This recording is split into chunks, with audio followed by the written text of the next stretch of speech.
strange. Paimon's heard lots of people talking about this Academia Extravaganza thing earlier. Wonder what that is. Maybe there'll be fun things to do there. Let's go to the Academia and have a look for ourselves.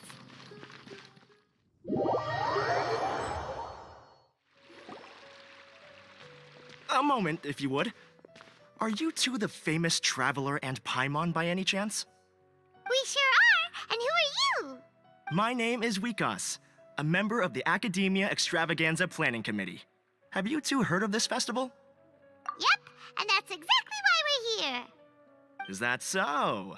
Looks like our advertising is working. Since you're both interested, would you mind if I gave you a brief explanation of the event? So, the Academia Extravaganza is a grand event run by the Academia with a long and storied history. To be precise, it can be divided into the Wisdom Gala and the Inter-Darshan Championship.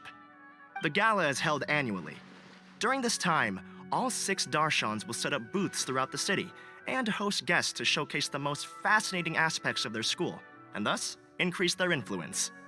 On the other hand, the championship is held once every 4 years. Each Darshan will send a representative to vie for the position of Grand Champion. This year, the gala is being held alongside the championship, so the mood in the city is, as they say, at an unprecedented fever pitch. Got it. Cool. Thanks a bunch for the detailed explanation. You're most welcome. Answering questions regarding the Academia Extravaganza is my job. And I actually do have something I would like to ask the two of you. Huh? Need our help with something? Well, let me begin by saying that this year's Academia Extravaganza is of utmost importance to us. Lesser Lord Kusanali and the sages came up with a plan for the Academia to recruit talented people from the desert starting next year. As such, we've invited a great number of desert dwellers to take part in this festival, so they can hopefully experience the Academia's atmosphere ahead of time. I've heard that the two of you are famous across both the rainforest and desert. With your participation, especially in the Inter-Darshan Championship, more people will definitely come to appreciate the festival. Exactly. Or do you mean you want us to join a Darshan? But then we would have to deal with exams and essays and stuff like that. No need to worry. The championship participants have already been selected. I mean to invite the two of you as guest commentators. Your job will be to observe and record every part of the competition. There's no pressure. Just follow each match and enjoy the festival. Aside from that, we'll also prepare some compensation for your efforts.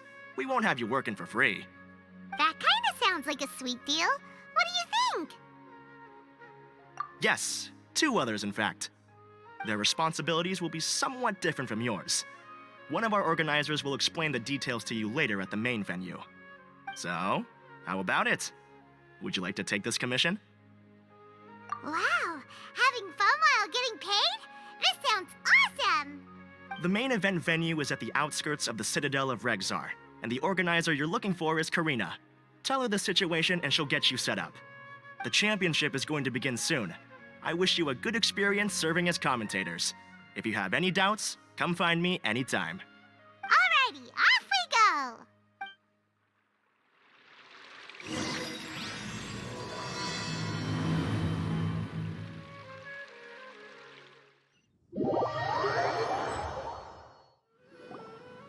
Welcome, one and all, to the Academia Extravaganza.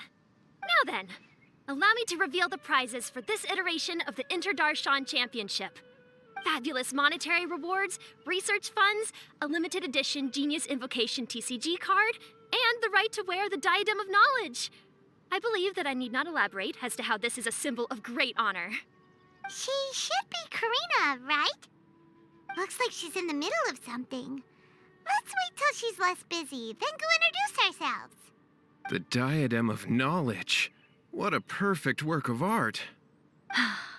Every time I see it, I feel like I'm losing myself in its beauty. The one who proves fit to wear it must be a rare genius indeed. I believe that most of you have already seen the Diadem of Knowledge or have heard tales about it. 20 years ago, A researcher named Sachin bought it for a large sum of mora before donating it to the academia. The generous championship prizes are also sourced from his sponsorship. Before we begin, allow me to express our gratitude to this researcher, who cannot be with us right now. Things can only get worse. Things can only go from bad to worse. Human nature begets conflict, and conflict begets ruin. From the beginning, the seeds of wickedness have been. Hey, stop spacing out! Paimon called out to you, but you didn't respond. You okay? Did you stay up late without telling Paimon? All right. I'm sure we're all more than ready for the championship to begin. Now then, let's invite our 6 Darshan representatives to the stage. Our contestants are... Representing Amorta, Tainari!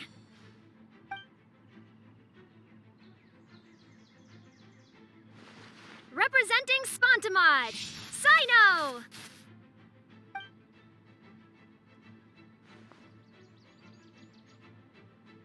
Representing Ratawahist, Layla!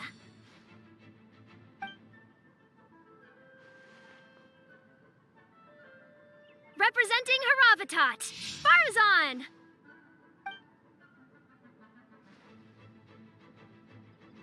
Representing Kasharawar, Kaveh! And for Vahumana... Huh? Is Vahumana's representative not here yet? These introductions are pointless. Let's just get this over with. Wait a sec. Why is he Vahumana's representative? Finally, our final contestant is Vahumana's representative, Hat Guy! Oh, so that's Hat Guy. I think I've seen him before. You know who he is?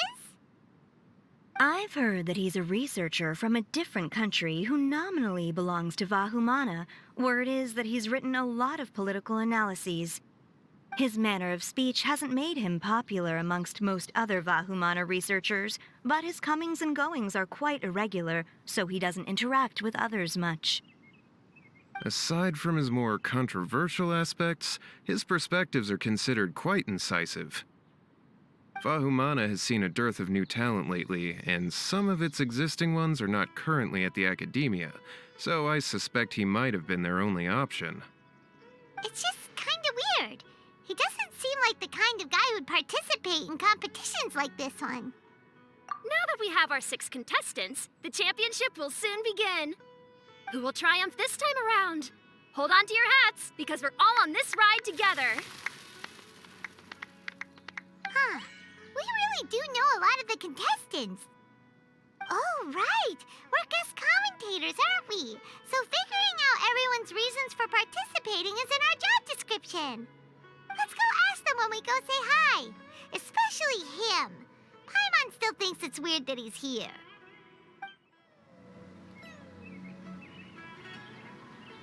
We meet again, you two. Hey, Tainari. We came here to check out this extravaganza event, and then they invited us to be guest commentators. Is that so? I heard that there would be guest commentators recording the proceedings with cameras, but I didn't expect they'd be you two. It's a pleasant surprise that you're visiting Sumeru again while I'm still on leave. When everything comes together perfectly like this, I call it the biryani factor. Because it's always rice to meet stew again. Ugh. So, Tainari, you're representing Amurta, and Sino is representing Spontamod. But haven't you both already graduated? Can alumni also take part in a competition? I had wondered the same thing. When I was told the news, I was actually more shocked than you are now. I later found out that anyone who has been a part of a particular darshan has the right to participate. Graduation status has no effect. So that's a rule, huh? There are some restrictions, though. For example, sages cannot participate. Any given person can only participate in one instance of the championship, and so on. That's right. Also, there are two methods by which the Darshan representatives are chosen. One is self-nomination, and the other is to be recommended by over half of one's Darshan. You must have been a case of the latter, Tainari. I heard that quite a few of your juniors petitioned for your candidacy. Sometimes I wish I could clap a few of them over the head and tell them to spend that time on studying instead. Well, you can, but after some consideration, I realize this could be a good opportunity for me. Next month, we're having a public lecture on ecology at Gandharvaville. If I participate in this event, I might be able to utilize its popularity to promote the lecture. I'm not that concerned about becoming the champion, unlike someone here. Yes, I'm using the last of my leave for this. When I heard that a limited edition Genius Invocation TCG card was one of the prizes, I signed myself up. This year's card is a rare one indeed. It would be a shame if I missed out on it. Wait, is it some kind of super powerful card? No, it's a very common one. But it has a holographic layer. So what's the point? It's very cool. Paimon meant apart from being very cool. That is reason enough. I shall do my all to emerge victorious and add it to my deck. As someone who doesn't play cards much, I can't quite relate. But it isn't surprising that everyone has their own reasons for taking part in the tournament. Fair enough. Alright, let's go find someone else to question. Kaveh! Farzan! Layla! Huh? Oh, it's you. Why are you here? We're here as specially invited guest commentators. Our job is to record what happens during the competition. Is that so? In that case, I'll have to trouble you to catch the moment of my triumph on camera. Remember to shoot from behind at a lower angle. You know, to capture a seniors class. Don't get ahead of yourself now. Victory will obviously be mine. You're far too young to even consider challenging me. Kasharwar or Ratawahist, you're all children as far as I'm concerned. Actually, I was going to ask, how do you know me, Madame Farzan? Huh? You don't remember? I sometimes see you in the library at night. You even waved at me. What? I don't remember doing that at all. Huh. How strange. However, this is not the time for curiosity. I am Farozan, a household name in Haravatat. You are Layla from Ratawahist, I presume? Yes. Good. Then we are officially introduced. See? Simple as that. I like respectful ones, by the way. Would you like to join my research group? Madame Faruzan, I'm quite sure this counts as poaching. Let's dial things down. I know, but it's been tough getting people these days. And research funding has been hard to secure. But once I win this tournament, it'll be a different story. So you're just here to increase the amount of funding you're getting? Well, not just that. What, are you curious about my reasons for participating in this event? Well, I suppose that's to be expected. You are our guest commentators after all. There's been an influx of newly enrolled students, and they'll be paying close attention to this competition. If I do win, I'm certain that there will be no lack of students knocking upon my door. Moreover, research resources will be made available to the victor, so that will nix my funding issues. Therefore, my two juniors, I do apologize, but I fully intend to emerge triumphant. I'll do my best as well. At least I don't plan to lose too badly. So, why are you here, Layla? I don't know why, but a lot of people recommended me. I didn't sign up myself. I just woke up to find my name on the announcement board. That sounds like what happened to Tainari. Him too? Oh, I'm really nervous. I've been so worried about disappointing everyone that I've been losing sleep. Stress not, young one. We must all experience failure to grow and mature. But Madame Firesun, I don't want to fail. Seriously? Everyone has such nice reasons for joining. Must I say? Yes, you do! We gotta record it! Well, you know, right? I want to buy some property. Oh, that's right! You want to move out of Alhatham's. What? Alhaitham? What about him? This has nothing to do with him. Oh, right. Sorry, Paimon has no idea what she was talking about. So, you want to use the grand prize to buy a place, right? Correct. Also, my father took part in the Inter-Darshan Championship when I was young, but he didn't win. Once I do, the right to wear that diadem will be mine. In a way, I'll be helping my father fulfill a dream of his. That's not a bad reason at all.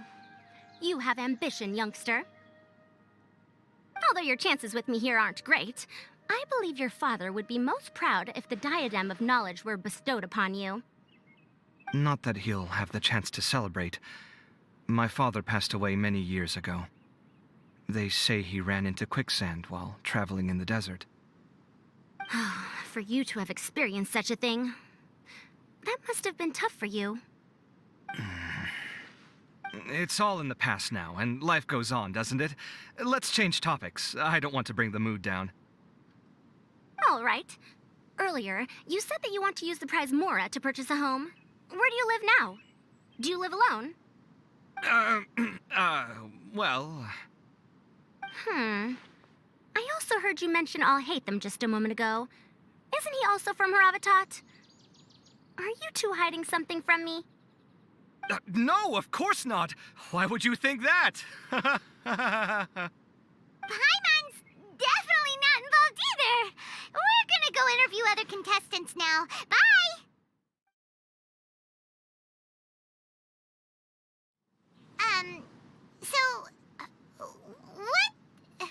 What are you...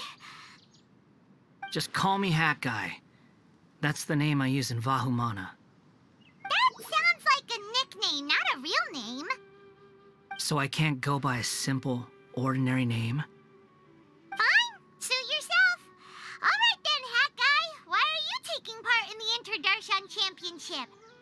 We're specially invited guest commentators, so play nice and answer our questions. You could be Matra for all I care. So what if I don't answer you? What then? I'll tell you this much. I have an agreement with someone not to reveal my motives. You're not plotting something in secret, are you? Well, it's hard to say. Why don't you take a guess? Ugh, Paimon's had it with you. Fine, be that way. Then we won't ask you why you're participating. Instead, why did you join Vahumana? You two sure like to poke your noses where they don't belong. If I don't say anything, are you going to annoy me to death? I heard that the Vahumana researcher named Akaba was researching the Tatarasuna incident, so I wrote a few essays to refute his points. Later, when I was bored, I wrote some commentary on societal issues in Inazuma. I didn't expect Vahumana to consider me as one of them. Someone even invited me to a lecture or whatever. From start to finish, it was just the wishful thinking of idiots. A misunderstanding. There's your answer. Simple. But when Lesser Lord Kusanali heard about this, she went out of her way to get me registered in Vahumana. She used the name Hat Guy. Enough chit-chat. You're better off wasting your time with the other contestants. Someone's about to get very unlucky. Wanna guess who? How is anyone supposed to relax with you around? We've got to stay alert and keep a close eye on him. Looks like Karina's got a moment now. Let's go chat with her.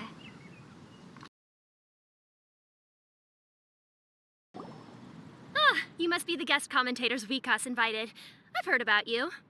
I saw you two having quite the lively conversation, so I thought it would be best to wait. Are you two free right now? We were actually looking for you, too.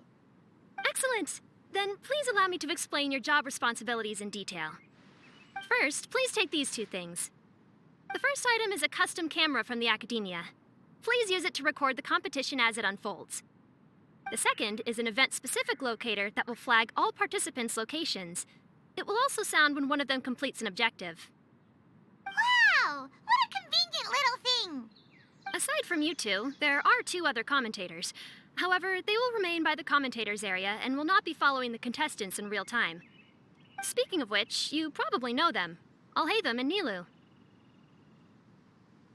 Oh, it's them! We have to go over and say hi later.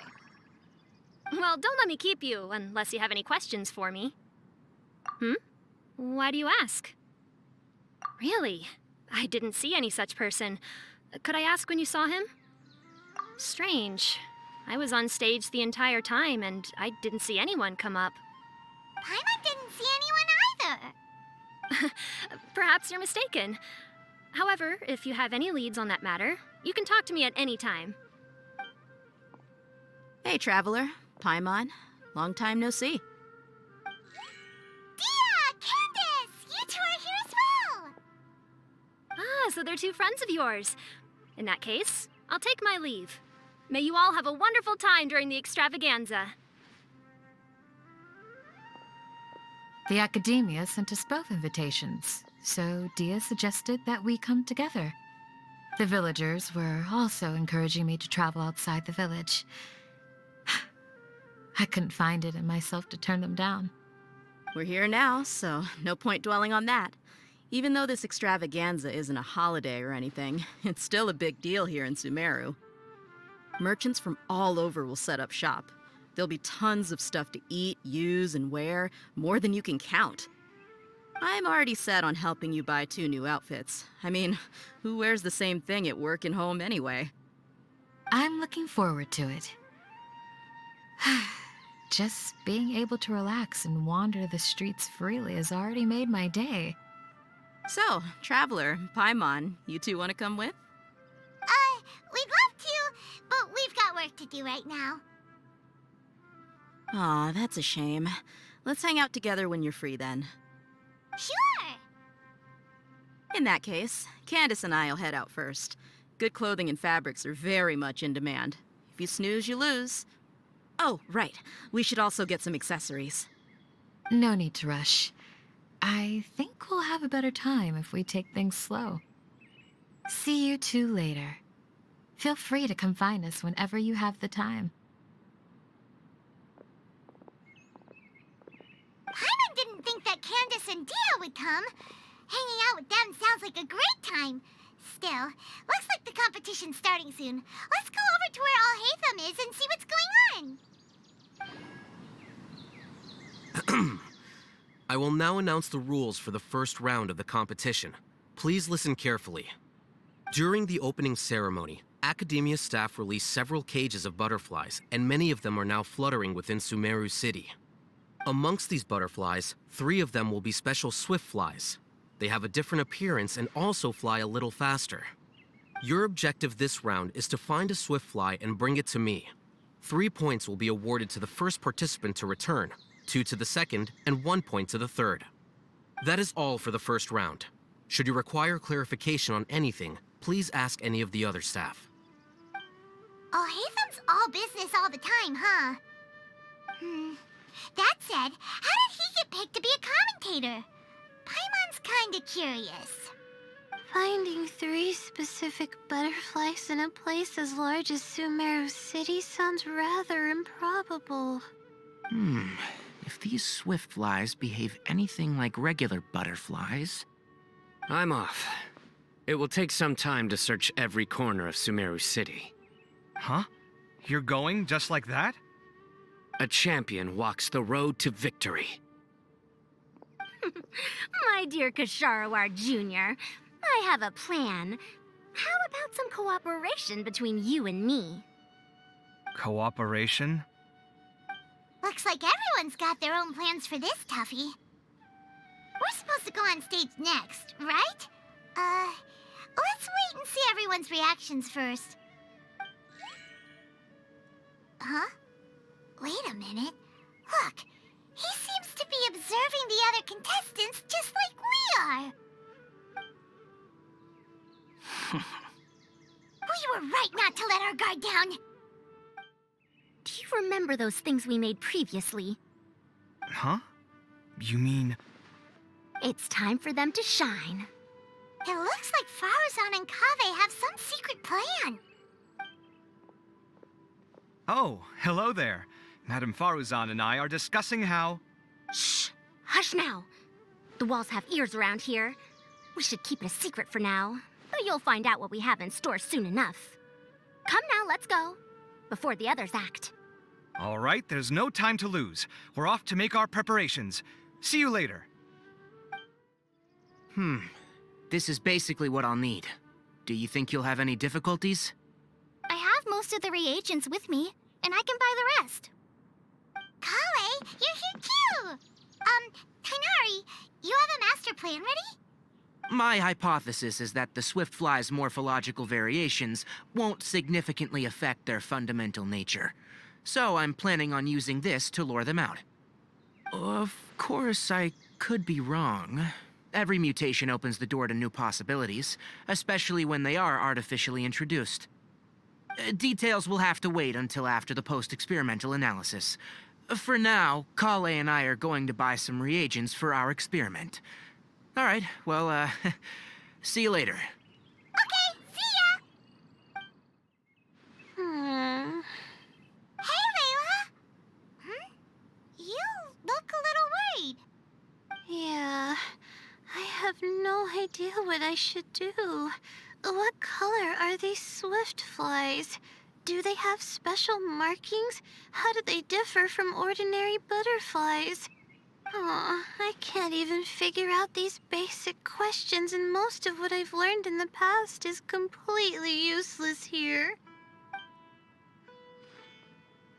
Aren't people who research the stars supposed to have some extraordinary abilities?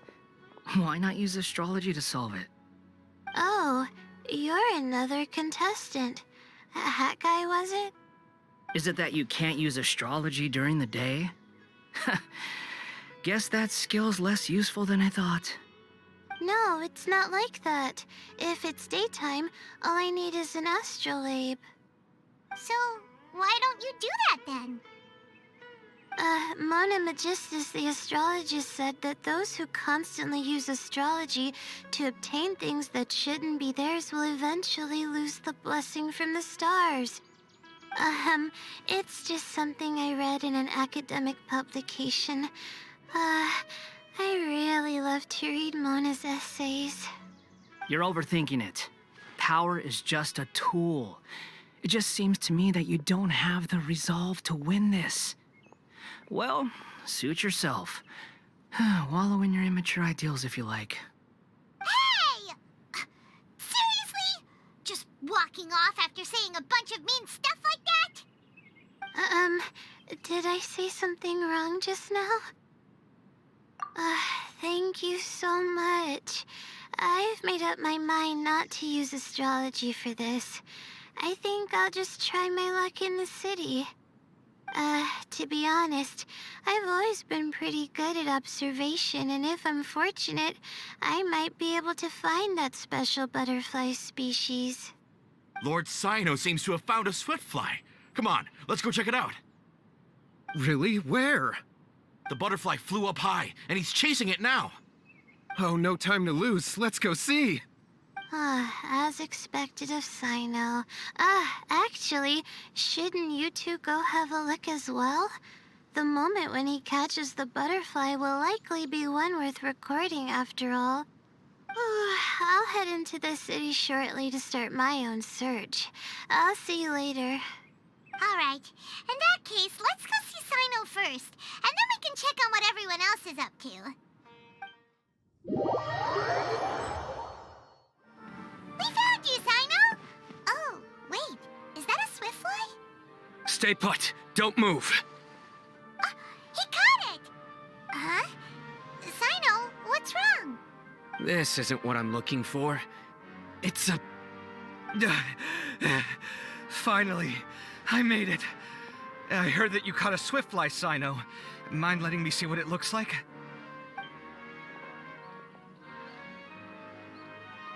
Hold on. Isn't this the mechanical bait that I released earlier? Why would you catch that instead of a swift fly? Wait a minute. If we consider this from a different angle, isn't it a good thing that the bait you made was convincing enough to fool even Sino? That's right. During a previous interior design project, I felt that the artificial flowers on a wall were a little bland, so I decided on placing a few moving mechanical butterflies to add some pizzazz. In order to make them both small and nimble, I consulted with Madame Faruzan. Not long ago, the two of us took all those mechanical butterflies and released them into the city. Why would you do that? Need you even ask? Young people these days really do need to get out more. Have you never played that game where you place strips of paper on a bamboo pole and wave it across a field of flowers to attract a whole kaleidoscope of butterflies? No, I haven't. Wait, so you're trying to... That's right. The butterflies within the city will mistake our mechanical bait for one of their own and follow them around. As long as we keep releasing and retrieving our bait, we can capture all the butterflies within the city. What comes afterward is just a matter of separating the swift flies from the others. Huh. Guess that's one way to do it. Do not underestimate the wisdom of your elders. I had already thought of this method the moment the round's rules were announced. Of course, we also owe much to this fine junior of mine here for making such lifelike butterflies. It seems that Kasharawar has not quite declined as far as I had thought in recent years. Their teaching skills at least seem to be intact. Well, I just stuck to what I do best. The idea was yours. Ah, no need to be so polite. Once we capture all these butterflies, we shall split the points for this round. Ah, look, one of them is returning now. Huh? Wait a moment. Are my eyes deceiving me? Why don't I see any butterflies behind it? That's because there are none. Seems like your plan has hit a snag. Looks like the match continues. I'll be looking elsewhere. Huh. Strange. Has something else diverted their attention? Come, let's search in the direction the bait returned from. We'll go have a look, too.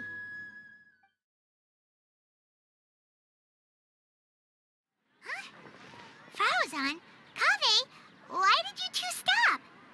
Ah. So it was the Morta boy. Tainari! Fascinating, isn't it? The butterflies have all congregated here due to a special incense that I used. I infused it with 3 different types of honey, and the butterflies, following the fragrance, have gathered around me. Oh, butterflies must have really sharp noses then. Wait, do they even have noses? I've never seen one.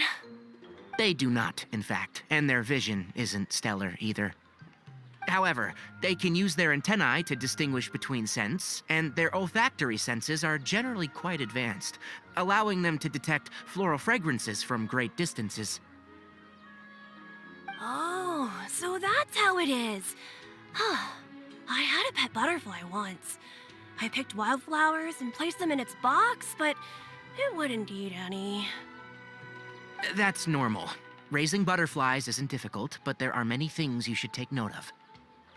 Appropriate temperature, sufficient air, and a spacious environment are examples of such considerations. You must also ensure that the food you've chosen suits their palate. Most importantly, you must curb your curiosity and avoid disturbing them while they rest. Otherwise, they may become stressed. Sorry. I liked to poke at its wings at the time. Humans tend to rear many creatures due to their aesthetic value, but not all are suited to such a process. Caring for living beings is hard work. Impulse alone is insufficient. Some prerequisite knowledge is always required. You sure do know a lot. I have a question too. I bought a scarab not long ago and it hasn't seemed very active. Can you help me figure out why? I'd like to keep a duskbird as a pet. What are some key points I should consider? Is it possible to keep a Rishbalin tiger as a pet? All right, it seems like you all have a great deal of questions. But I am in the middle of the Inter-Darshan Championship at the moment, so I'm afraid I can't answer them all now. Let me propose an alternative. Next month, there will be a biology lecture at Gandharvaville, and I will be sharing some interesting insights on living organisms there. If you're interested, you can attend that lecture, and if you should have any questions, just prepare them ahead of time. I'll answer questions after I finish speaking. All right, I'll be there. Of course, please try to ask more rational questions. For example, whether you can raise a Rishpalin tiger as a pet or not is mainly dependent on whether you can overcome one in a fight. Looks like Tainari's science lecture will draw quite a crowd. Huh? Oh. Was I listening in for that long? Seems Kale's master does live up to his title as a teacher. Madame Faruzan, I've had a look around. Nearly all the butterflies in this area have been attracted by the incense. However, we can cast our bait further away to avoid this area. All right, then let's get moving. We shan't let all the butterflies get away from us if we can help it. Seems like the competition's really heating up. Let's go see how the other contestants are doing.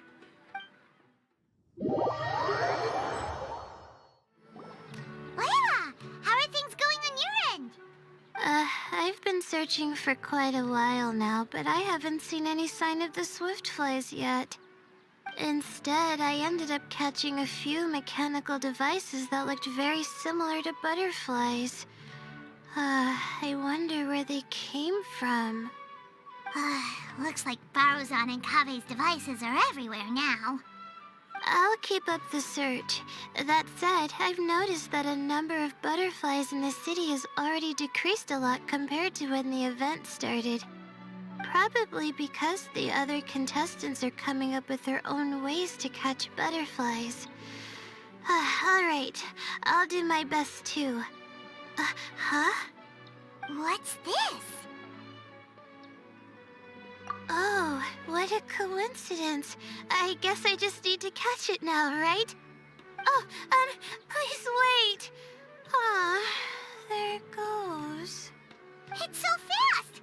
Paimon thought all Hatham said they were only a little faster. No, come back. Come on, Traveler, let's go too. The locator's going off. Looks like someone's already caught themselves a swiftfly.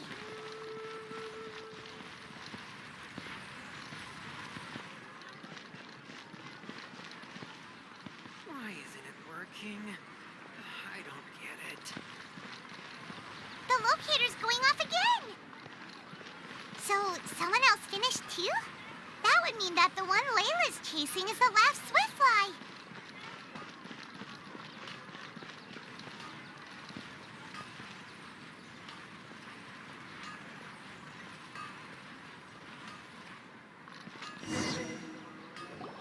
Oh, it just occurred to me that we should also get you a makeup box.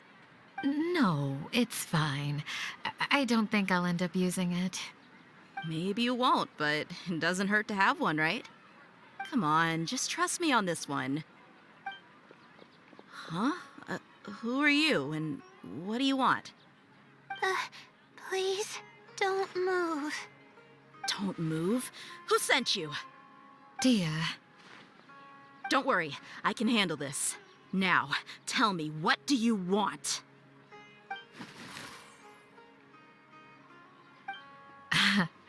I believe she's looking for this.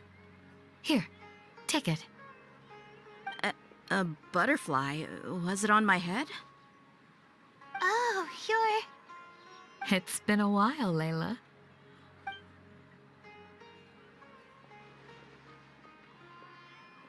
A friend of yours? Oh, so she must be the one you were telling me about. Huh? You two know each other? Oh yeah, it has been some time. The first time I ever woke up after sleepwalking, I somehow found myself in our village. Candace was the one who took care of me then. That's right. She didn't look well, so I gave her something to eat. She said a lot of complicated things about astrology, the night sky, the stars. Not sure I understood it all, but it sounded pretty enchanting. Right. Do you still want this butterfly? It seems like you were chasing it all the way here. It's of little use to me, but if you don't want it, I can release it. Just let her have it. It's no big deal. The Swiftfly was flying so fast, but you were able to catch it like it was nothing, Candace. Oh, it didn't seem that quick, really. I was actually worried that I would injure it. But I'm glad that didn't happen. Anyway, sorry about the butterfly thing. With the way you suddenly came running over like that, I thought you were hired to take us out or something. Huh. On second thought, I guess I've never seen an assassin that looks tired with dark bags around their eyes. Oh, you must be taking part in the championship. Take it from me. Don't let it stop you from getting some rest. I'll do what I can. Thank you. We'll be on our way then. See you later. Alrighty, let's bring the Swiftfly back together with Layla.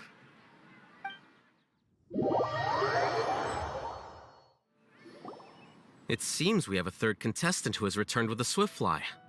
With that, the first round has come to an end. I anticipate that all of you will keep up the effort for the second round. Dismissed. Your closing statement sounded so... how do I put it? Decisive? Well, you could certainly stand to try being more decisive, Nilu. It would help you live more freely. Hang on a second. Who were the first two contestants with Swiftflies? Tainari was first, and as for the second, it's being discussed right now. Hey, Alhaitham, I think I've come up with a good idea. Second place gets 2 points, right? Can't Madame Faruzan and I split the points between us? Quite the imagination you have there. I've read the championship handbook from cover to cover, and I never saw any rule which permits that. Then we can just add a rule. Do you really think I'd do that? Oh, come on, you're not going to stand in the way of my victory, are you? Well, you're free to send the organizing committee an application outlining your naive proposal. They'll get back to you within 3 working days.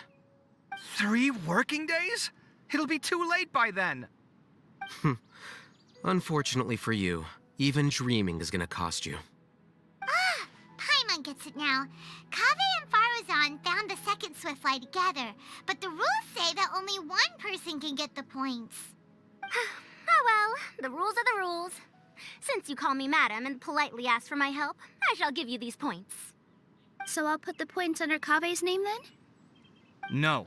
If I take these points, won't that only detract from your contributions, Madame Faruzan? You might be all right with that, but I cannot do it. Not in good conscience. I don't have any problem with it. There are 2 more rounds after all. Losing one isn't a major setback. But if you insist, I have another method. We can draw lots to see who will receive the points. Lots, huh? What? Is there something wrong with that idea? No. Well, let's do it. All right. I'll get the paper needed for the lots. Give me a moment.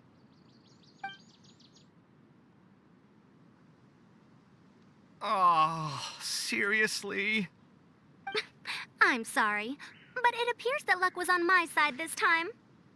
No, you do deserve it. I'm just lamenting my bad luck. Perhaps that's why my life is rife with troubles. Indeed. It's rare to see anyone with such terrible luck be so willing to decide victory via lots. And what would you know about that? We can save bickering for later. Record the points under Faruzan, and that'll finally bring the first round to a close. The second round will be held in the desert. We'll be moving our commentator stand over to Aru Village. Let's meet up in Aru Village once everything is ready. I'll announce the details of the second round then. Till then, you have some free time. I'm off the clock at this point, so it's farewell for now. Wait, Alhaitham! You... Don't be upset, Kaveh. Sighing can carry away your good luck, you know. Oh, so that's how it works. In that case, I'll take in some deep breaths. Maybe that'll help me make up for all the luck I've lost. It's really no big deal. 2 points aren't enough to decide victory or defeat just yet. I'll win the next round, you'll see. Looks like you've managed to pick yourself back up, young man. Good. I must warn you, though, that I'm quite familiar with the desert. You'll have to try your best if you don't want to lose. I'm no stranger to the desert either. I'll be fine. All right then, that's enough chit-chat for now. I'm going to check the area out. So the current standings are Tainari in first place, Faruzan in second, and Layla in third. Guess we should also take a nice break before the next round starts. But where should we go first? Why, you two look a little lost. If you're not sure where to start enjoying the Academia Extravaganza, then may I suggest that you have a chat with our boss? Your boss? Who's that? Do we know them? Well, only the most famous merchant in all of Sumeru, Lord Sangamo Bay. Oh, you mean Dory! Precisely. Our boss sent me to inform you two that she'll be waiting for you at Sumeru City's North Gate.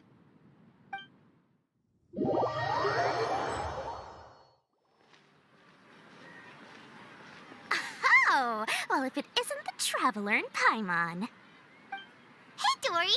Are you here to attend the Academia Extravaganza too? Of course! People are practically flocking to Sumeru City. You couldn't ask for a better opportunity to do business. This is one of the entrances into the city, and it's very close to the Wisdom Gala booths. There'll be an endless stream of customers. I can already hear the Mora going clink, clink, clink as they fill my coin pouch. Well, is there anything you'd like to purchase? We've got everything you need and deals that can't be beat. Well, do you have anything to eat? Oh, wait, we're celebrating the extravaganza and you're only thinking of eating... I mean, of course, we've got lots of things to eat. That said, I recommend that you also consider some of the great bargains we have going on. The Wisdom Gala is about to begin, and once it starts, each of the Darshans will prepare a small challenge for everyone. And just between us, I have some super booster supplements for sale. Eat just one to boost both your strength and dexterity for a short time, allowing you to overcome any challenge. No thanks, we'll pass. These little challenges are gonna be a cinch for the two of us. Just you watch. Anyway, Paimon just wants something to eat, please.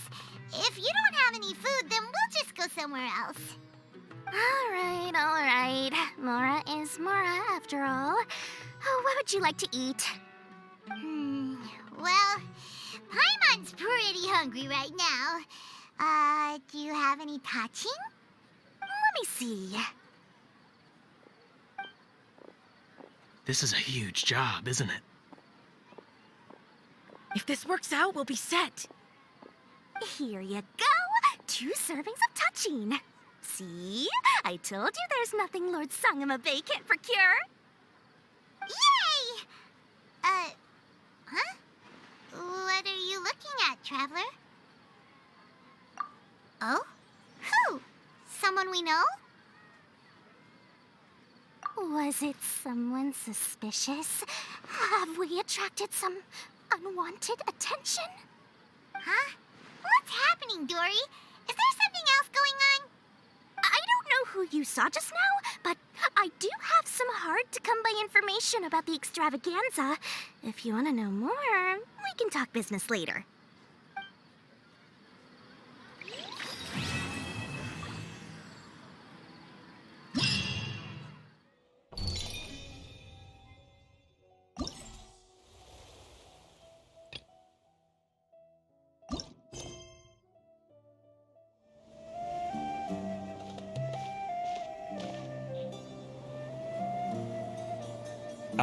Is it me, or are the bags under your eyes even darker than during the last round?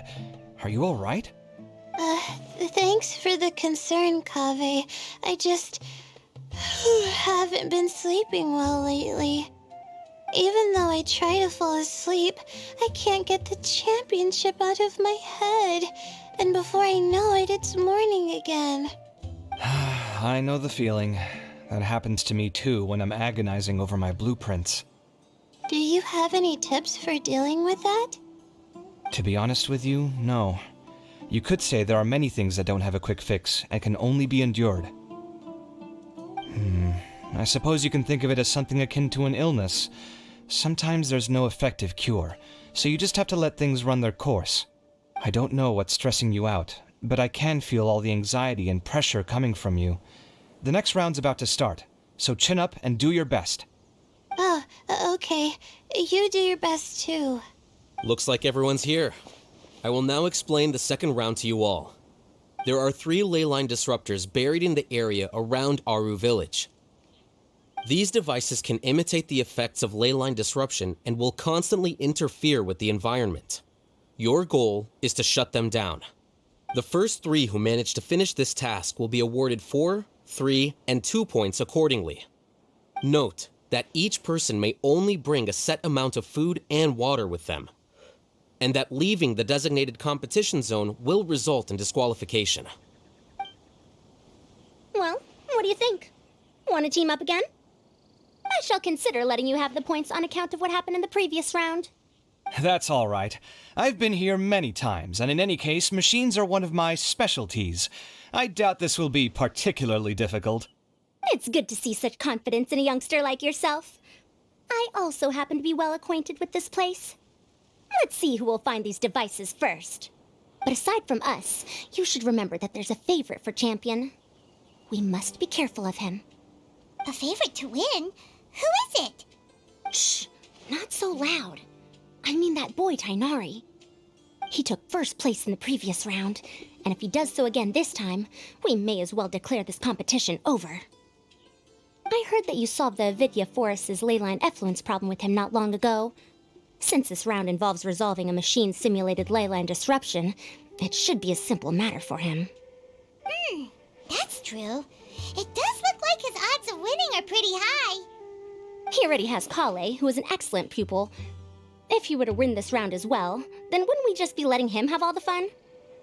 As his senior, it's my solemn duty to prevent such an inequitable arrangement from happening. I'm off. I'll get going as well. See you later. How are you feeling? I think I'm okay, but I'll take things slowly for now.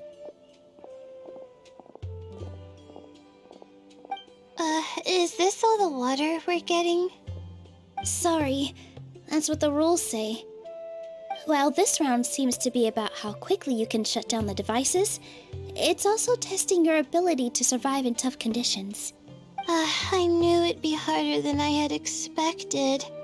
So we'll either need to find the devices as quickly as possible, or we'll have to save our energy and wait for an opportunity. Okay, I'll head out shortly. Thanks a lot, Nilu. You're welcome.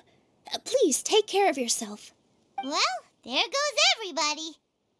So, who should we visit this time? Let Paimon think. Oh, right! Didn't Farozan say that Tainari's the favorite to win? Let's go look for him first.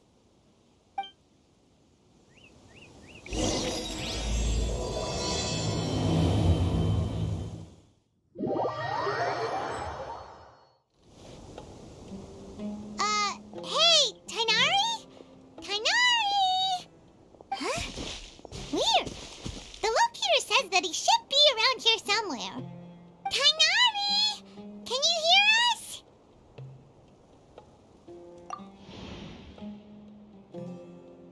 You're right! Huh? Oh no, it looks like he's fainted! We have to help him!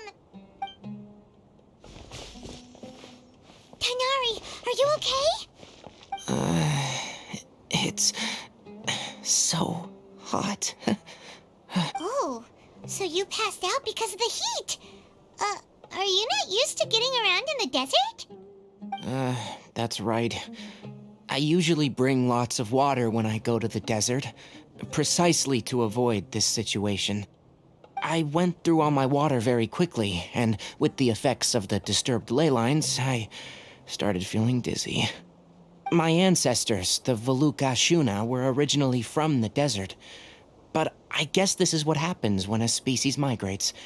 They become intolerant of their original environment. stressing. Let's get you some water. Humans. Such fragile beings. Your bodies can't even survive extreme changes in the environment. Here, take this. Let him drink it.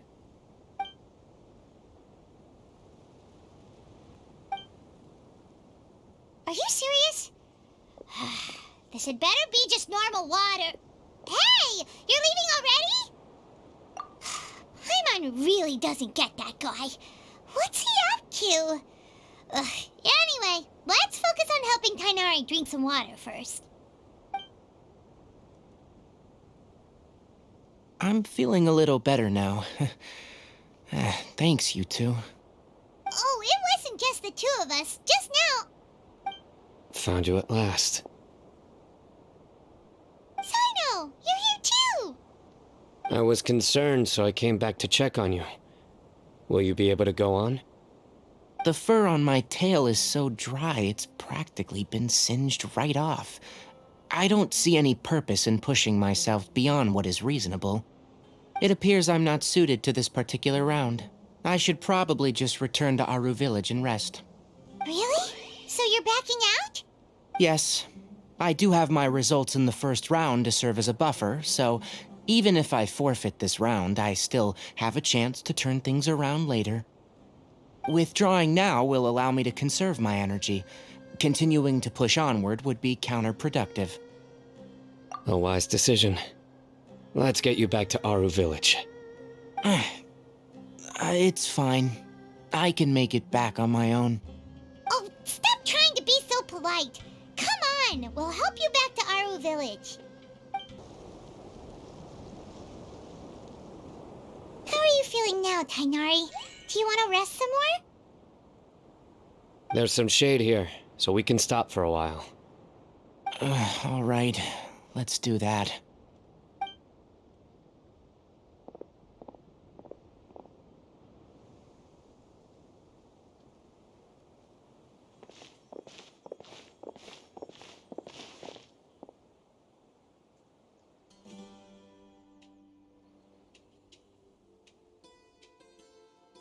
Oh, Sino and Tighnari.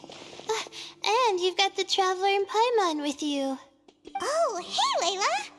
Yeah, the sun was too strong, so I decided to take cover here for a while. What about you? Are you all done already? Unfortunately not. I'm not quite as capable as I thought. I intend to withdraw from this round. Sino and the Traveler are escorting me back to Aru Village. Withdraw? Can you even do that? I believe the rules do provide for such a situation. Alhaitham did say that the act of leaving the competition grounds would result in disqualification from the round. Didn't I ask you if you were all right before this? If you had just decided to withdraw then, you wouldn't have had to suffer. Well, I had to try, didn't I?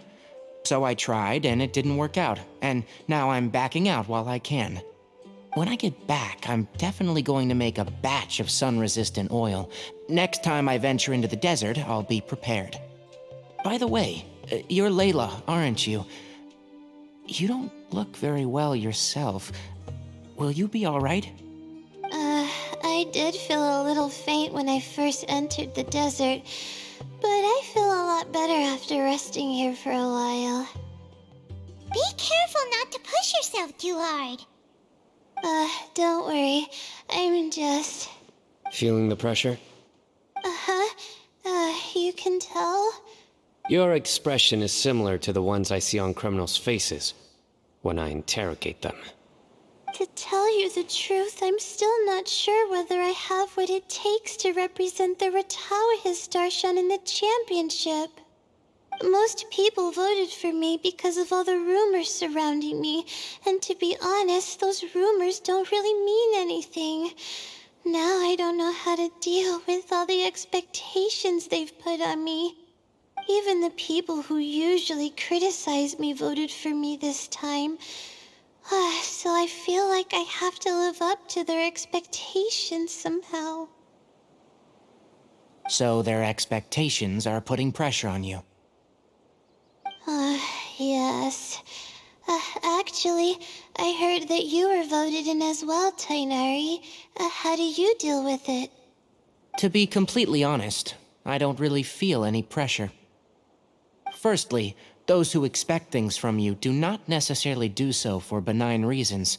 On the other hand, those who do consider your feelings certainly wouldn't want you to push yourself. Next, we are researchers.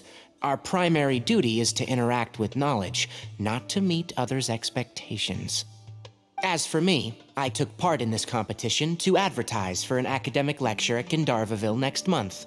I'll obviously try my best during the competition, but I won't let any additional pressure get to me. I think you can also try to find a clearly defined goal. That may help you. Huh. I understand. Thanks for your advice. I'm absolutely parched after talking so much. I've still got some water with me. No, I'll be all right. We aren't far from Aru Village, so I can go the rest of the way myself. You should get back to the competition. Don't you want to win that limited edition card? Yes. All right then. Your spirit will live on through me. Hey, don't talk like that. I'm not dead, Sino. Everyone, I'll be heading back now. See you after the round ends. I'll continue searching for the ley line disruptors. Are you feeling better now, Layla? Yeah, I feel like some of the weight has been taken off my shoulders after chatting with Tainari. It's been a long time since I first left my hometown to come to the academia, and every day here has been so precious. But of course, there have been some rough times.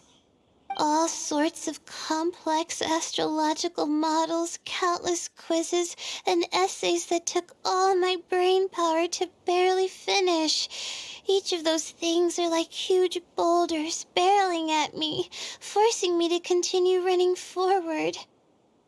When I was chosen as my Darshan's representative, it felt like another boulder was added to the ones already rolling behind me. Every time I close my eyes, I think of all the people I'd disappoint if I mess up. Yeah, I think that's what Tainari was trying to tell me. You're our good friends, which is why you didn't stop him from dropping out of this round, and why you don't feel disappointed in me. That's right! No need to feel so down!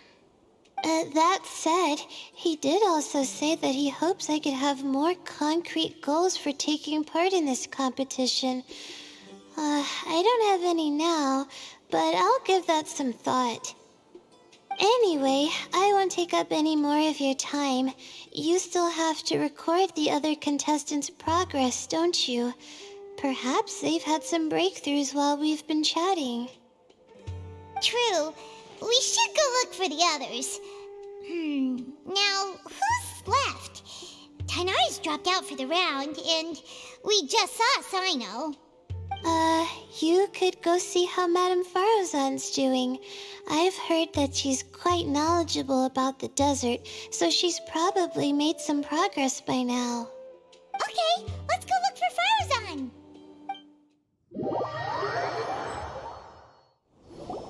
Hey there, Farozan!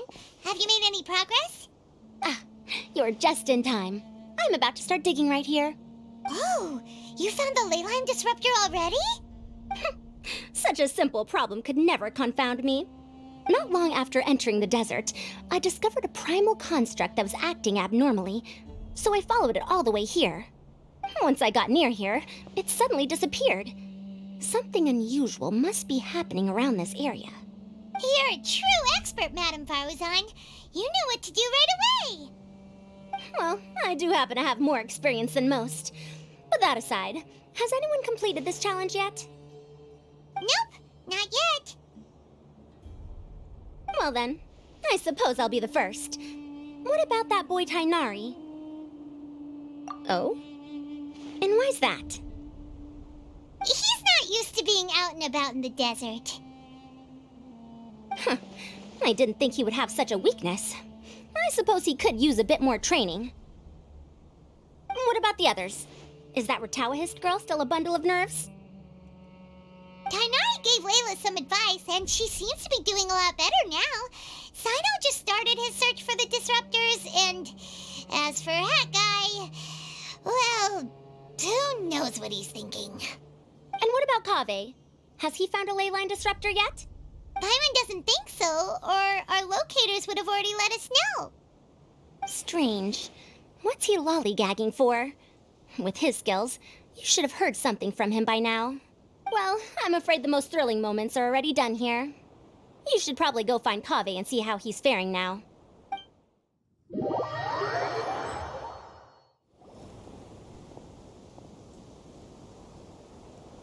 Come on, stop following me! I already gave you all the food I had on me. You can cry all you want. I don't have any more food. All I have left is a half bottle of water, and I can't possibly give you that. Without water, traveling in the desert will be incredibly difficult, and I still need to find what I'm looking for. Marak, can you help me out here? Keep them away. Kaveh, there you are! Faruzan told us to come see how you're doing. What are you up to? Just thinking about it makes me upset. Not long after I entered the desert, I was accosted by these fellows. I don't know why, but they didn't leave the competition grounds, and now the ley line disruptions have left them confused and circling around the area. The moment they saw me, they wouldn't leave me alone. They even cheated me out of my limited food supply.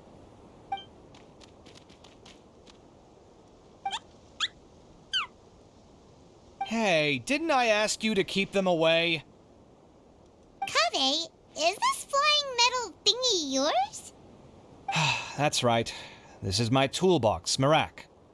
Your toolbox? Huh. It seems pretty fancy. Hey there! Can you understand us?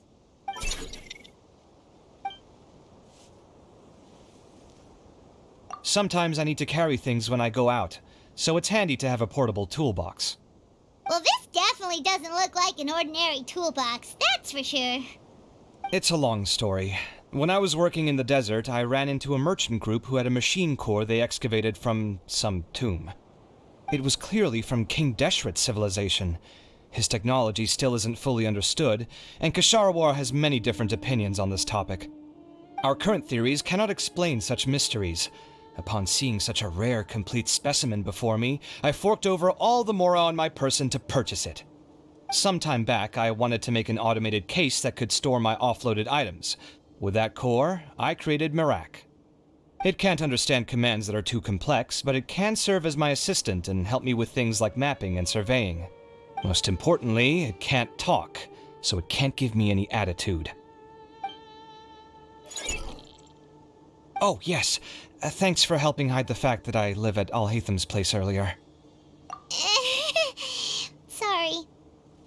I hope this season of my life ends soon, so I can get things back on track. Things just started going downhill at some point. Maybe it all started when my mom remarried and left for Fontaine. Or maybe it all started when I spoke to Alhatham in the library. Or maybe it's because constructing the Palace of Alcazar's burned through my funds. I'm still paying off the debt from that one. Oh, when's this going to end? Now that I think about it, I guess we're all unlucky here. It's not like any of you asked to be trapped in a ley line disruption. Okay, let me get you all out.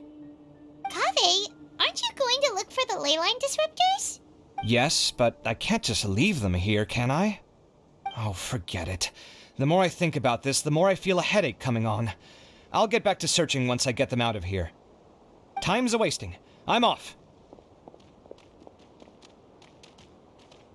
Kaveh looks like he's conflicted. He really wants to win, but he can't ignore those he wants to help. Paimon's always felt like he's the type who easily gets himself into tough spots. Paimon doesn't mean this in an insulting way, but he seems like the kind of guy who'd be really easy to take advantage of. Whoa, someone's done already! Right? Wonder who it is. Let's go back and ask Al-Haytham.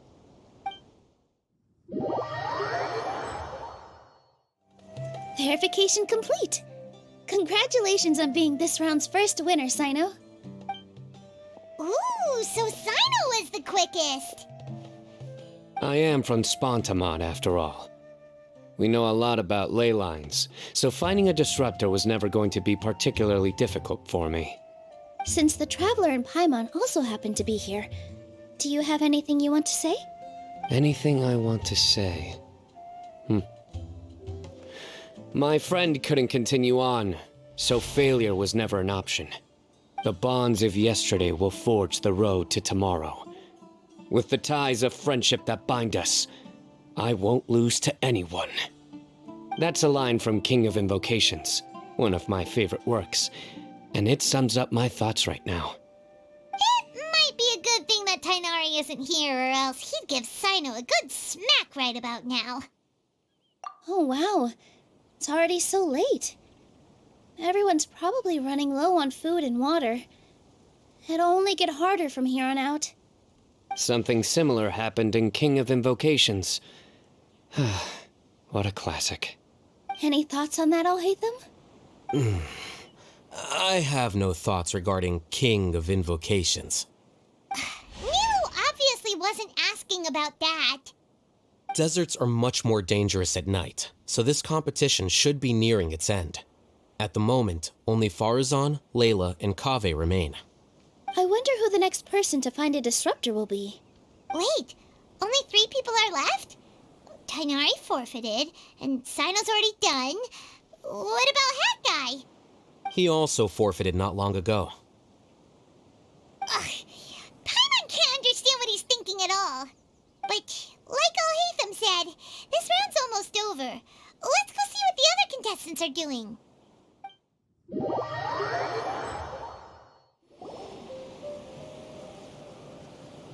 Hello again. You know, it suddenly occurred to me that you guys have had to do a lot of running around this time. Don't you find it tiring? Really? Wow. I don't know where you get your strength from. The desert's getting colder now that night's falling, and the wind can really sting your face because of all the sand in it. Has anyone finished this round yet? Sino's already shut one down. Have you made any progress yet? I circled the whole area, but I didn't find anything. But I did have the chance to think some more about that thing that was weighing on my mind, and I realized something.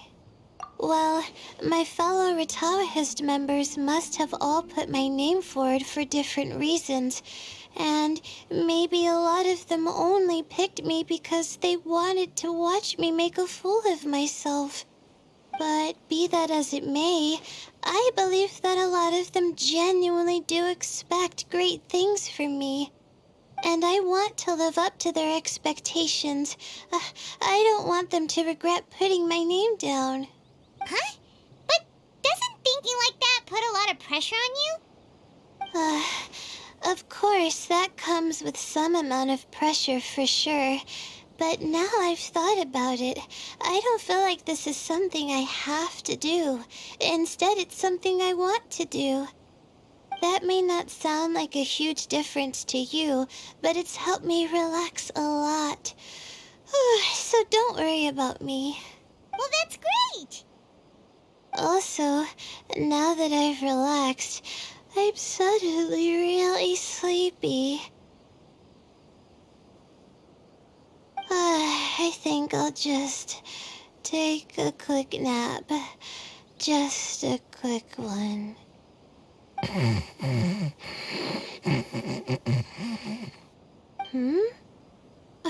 But the competition isn't over yet.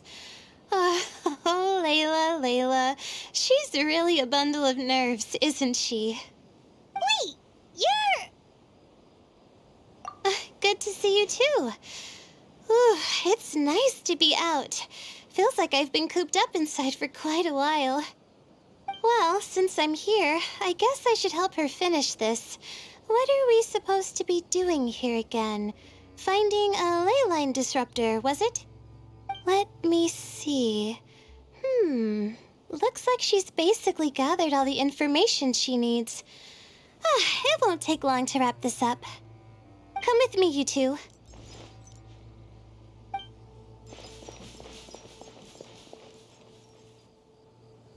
Do you ever get the feeling that the ley lines have a regular flow, similar to the way that celestial bodies follow fixed orbits? If we were looking down from on high, I wonder whether we'd find that the ley lines are just the reflections of the stars upon the Earth. Not all astrological phenomena can be directly observed. Some are deductions based on other details that we know. It's the same situation with the ley lines. The parts of them that are hidden underground can be identified via elemental energy, sound, and other phenomena.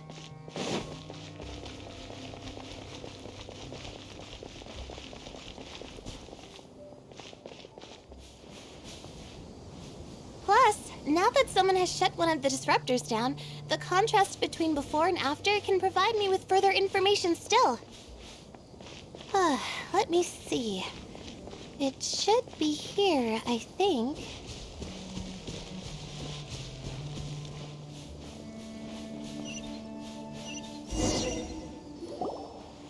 This should be it, right? I'll turn it off.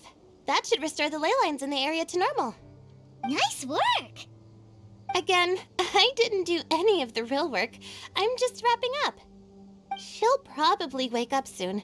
No doubt she'll be a little disoriented at first, but once she's got her bearings, she'll go and report that she shut down this disruptor. Will you be staying here for a while? Or are you going to check on the other contestants? Oh, time to check our locator. Whoa, it looks like Kaveh and Faruzan are headed towards the same place. Perhaps they're about to find the last disruptor. Also, speaking of Kaveh, he's an interesting one. Huh? Why do you say that? Before the second round, he had a chat with the other me. He said that worries can be like illnesses. They don't always have a magic cure. Sometimes you just have to endure them as best you can until they run their course. But the way I see it, his situation is much worse than my other self's. She just hadn't found what she wanted to do at the moment, which is why she felt lost. Kaveh, meanwhile, knows what he wants to do. He's convinced that he has to win, and yet he still seems conflicted. He doesn't have a second personality, but somehow he still seems that he's at odds with himself in some way. I don't know exactly how to describe it. It's like he's smiling on the outside, but there's no joy inside, only sorrow. Still, who knows? He must be more experienced than me. Maybe he's just better at dealing with it all than I am. But back to the topic of wrapping up. Shouldn't you be getting back to the action to record how everything plays out? Last one, then the round's over. Oh, true. Okay then, guess we'll be going now. We'll keep everything you said in mind. Kaveh and Faruzan were super confident at the start, but it turns out they're the last ones to find the disruptor. But between the two of them, who's going to get there first? Let's head over quick.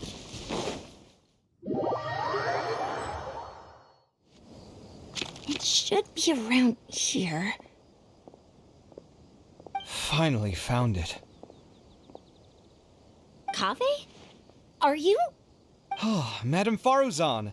And here I thought you would have finished this round by now. Faruzan! Kaveh!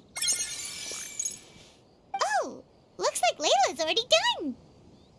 I didn't expect that you and I would find a disruptor at the same time.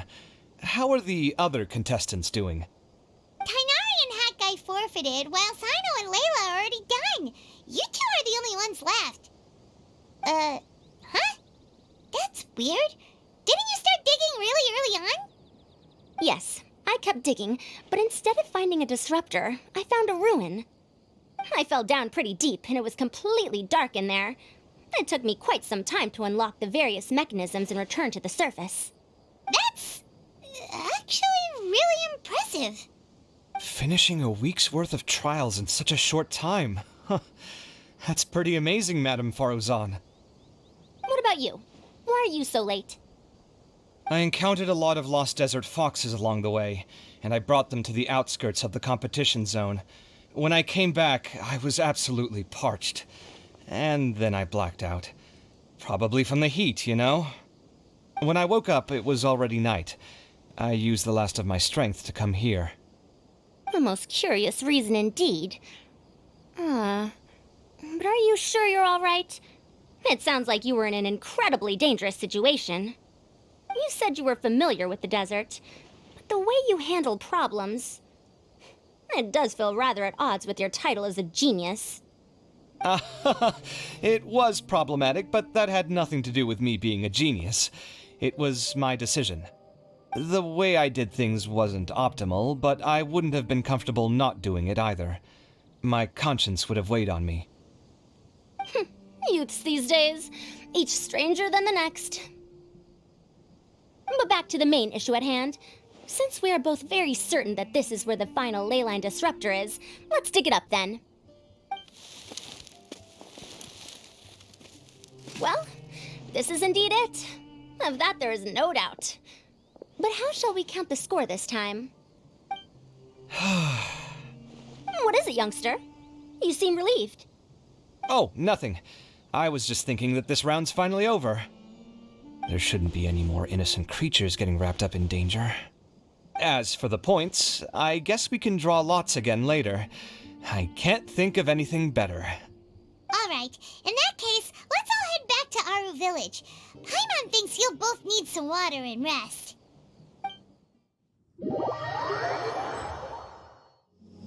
Looks like the second round is over. I wonder who is faster, Kaveh or Madame Farazan? Huh? Where's Madame Farazan? She went to get water. She'll be back shortly.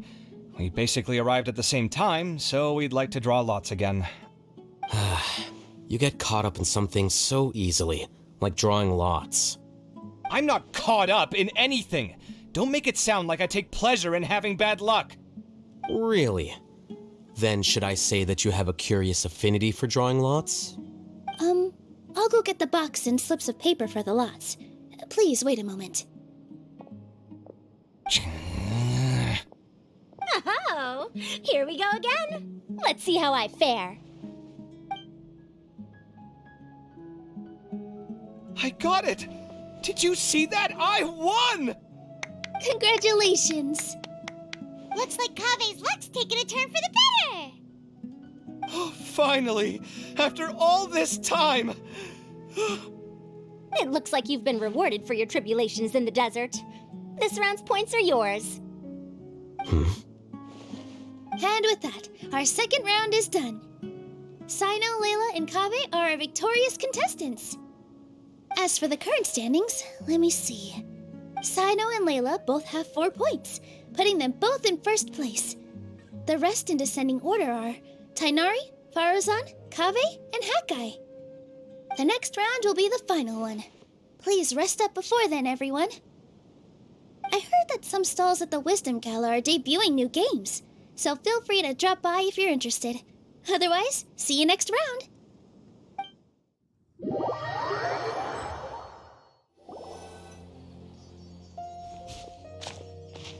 It feels like something's been on your mind this entire time. Traveler, Paimon. I finally found you. Finally?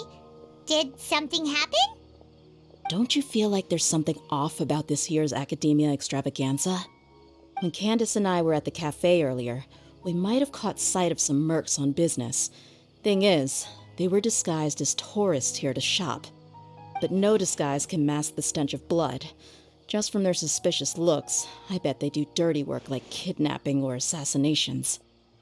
We eavesdropped on them for a while. Their target seems to be someone called Sachin.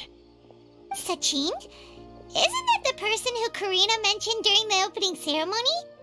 He's apparently the sponsor behind the competition prizes and the Diadem of Knowledge, but he hasn't shown himself at all.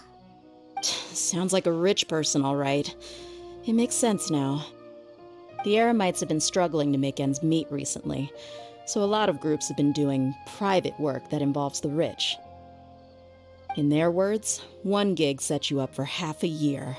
Just one job like this nets them enough mora to take it easy for a while. The extravaganza has brought many tourists to Sumeru City all at once, so it's likely that they took advantage of the bustle to sneak in. Dia and I wanted to directly capture them, but they were on guard and made some excuse to slip away. I would have tied him up if it wouldn't have caused a scene. Who's legally supposed to take care of this kind of thing? The Matra or the Core of 30? If Sino were here, he'd definitely get involved. Why don't we head over to the Academia and tell Amatra? Thanks a million, you two. Not at all. It was coincidence on our part as well. Yeah, don't sweat it. The Eremite's reputation is going to get even worse if these scumbags succeed. But this is Sumeru City. Candace and I don't have as much freedom to act here, so we're leaving this in your hands. Should you require our aid, come find us at the cafe.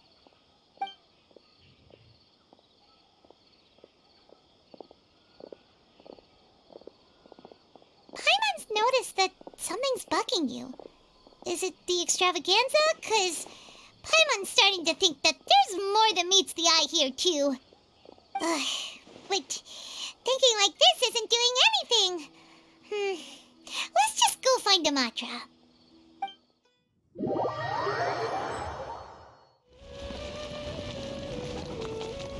Hey, isn't that the Matra we investigated Siraj with?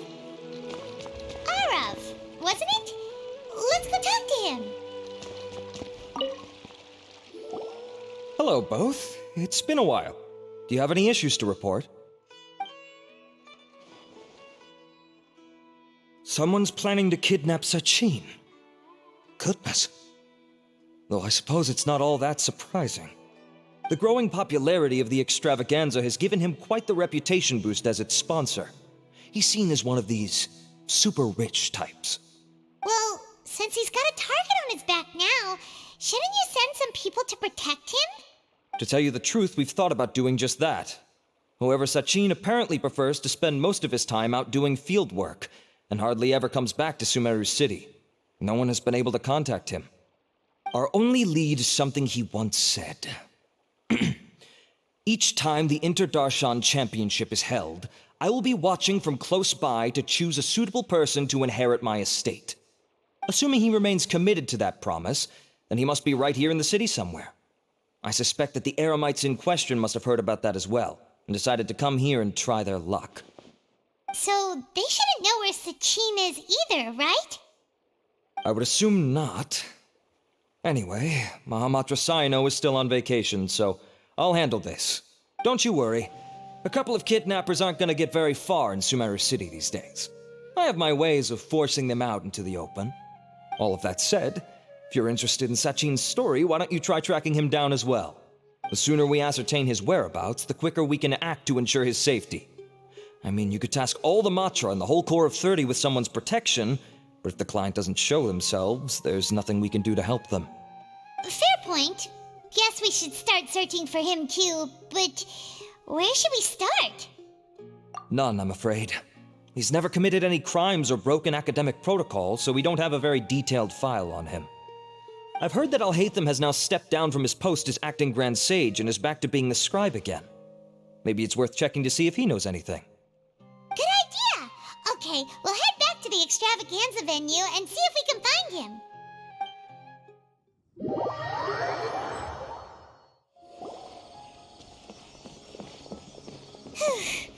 Hey, Nilu, have you seen Alhaitham anywhere? Alhaitham? Why, what is it? We're trying to track down someone and we need him to pull up some records for us. Oh, I see. Sorry, I don't know where he went. He's always the first to leave after the competition ends, and he never tells anyone where he'll be going. Huh. Yeah, actually, that sounds about right for him. Let me think. To be honest, he doesn't seem very interested in the extravaganza, so he probably doesn't stick around longer than he has to. To him, being a commentator is just extra work he was roped into. Do you guys know of any places he'd go after work? Ooh, maybe. Paimon remembers that his house isn't that far from here, so we might as well check it out.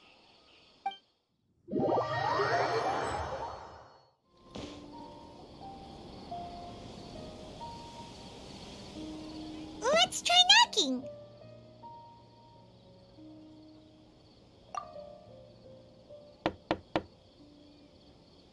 No answer? Maybe no one's home. Hello? Alhaitham? Are you in? We need your help with something. Oh, it's you two? Oh, Kaveh, you're home. Come on in, I'll get the door for you. We didn't hear a peep when we first knocked. We thought no one was home. Well, I can't be too careful. If someone from the Academia came here looking for Alhaitham, and I opened the door for them without thinking, before long the whole city would know that I'm living here. You're pretty conscientious about this, huh? So, what happens if someone comes inside looking for him while you're at home? It's fine, as long as I stay in my own room. Anyway, why would someone just barge in here looking for him? Most people have better things to do. Fair enough. So do you know where he is at the moment? What do you think? Who knows what he does in his free time? All that matters to me is that he's out of the house. I wouldn't call it that. He's just incapable of saying anything pleasant at all. I told him how the second round went. I won the lot draw, remember? Because of good karma, of course. My luck's on the rise. But him, being him... Oh, you wouldn't believe what he said after I was done talking! You're always quick to remind me that you're my upperclassman, and yet you do not problem solve in the manner becoming of an upperclassman. This begs the question of why we attach prestige to seniority at all. What does he mean, manner becoming of an upperclassman?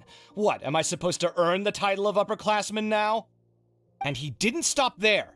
He said, I'd encourage you to reflect on why you've ended up having to rely on luck every round. Frankly, it's incomprehensible to me how you've managed to make it to this age without acknowledging the proverbial elephant in the room of your life. Yeah, that does sound like something Alhaitham would say. I've had it with him. Every time I talk to him, it's the same way. He finds a way to infuriate me every single time. Anyway, the disdain is very much mutual between us, so I'll be moving out as soon as possible. I'm actually packing my things right now. He'll have to get used to doing his own cleaning and tidying from now on. See those perfectly hung paintings on the walls? They're coming with me too.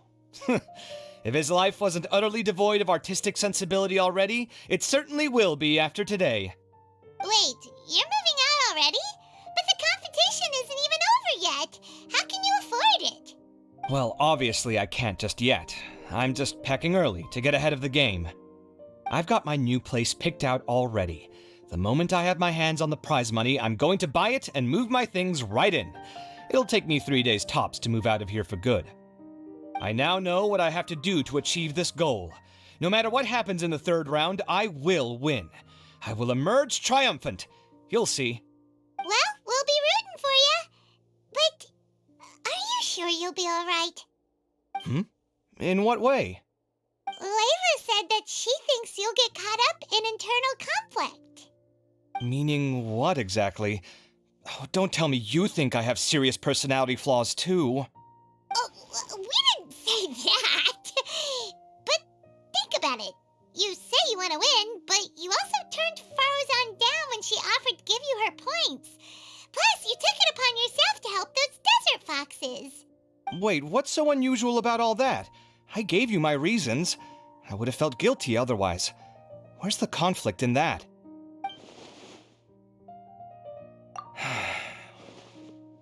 Well, when you put it like that, yes, why indeed? It's a good question. I guess it's just in my nature. Plus, if I just did nothing, then there'd be no escaping the blame if something bad came of it later down the line.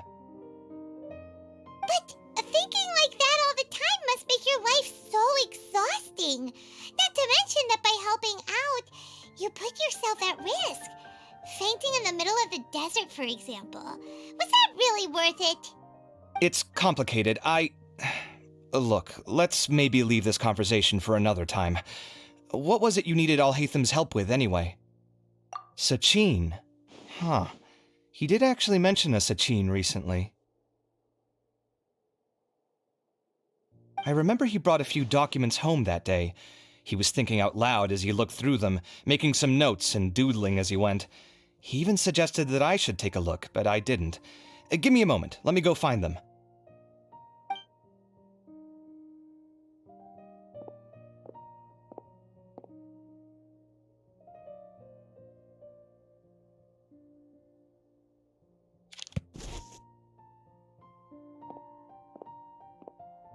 Ah, this is the one.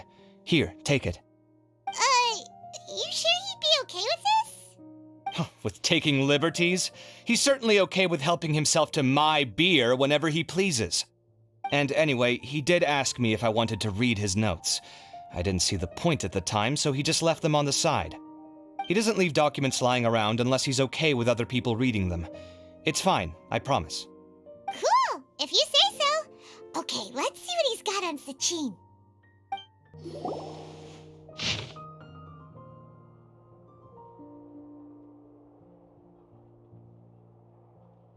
That was a lot of information. Paimon's getting a headache. So, to sum up, Sachin put the academia in charge of managing his estate and went off to do research, right? He even said that if he really liked one of the contestants, he wouldn't just give them a reward, but his entire estate as well. Oh, that must be worth heaps and heaps of mora. What? Are you serious? All of Sachin's wealth, that's more than I could spend in a lifetime, surely. Heck, if I got chosen, I'd be able to pay off all my debts, then buy a new place, and still have cash to burn. I could build another Palace of Alcazar's Array, except this time, I'd make it 10 times bigger. Oh, then there's that new project in Port Ormos, of course. The bridge renovation. To do it properly would take upwards of... Hey, snap out of it! You're getting way ahead of yourself there, mister! You're right. First, I need to focus on winning and moving out of this place. Huh? Wait a moment. There's a loose slip of paper tucked in between these pages. Did Alhaitham write this? It looks like he was jotting ideas down as he was thinking things over.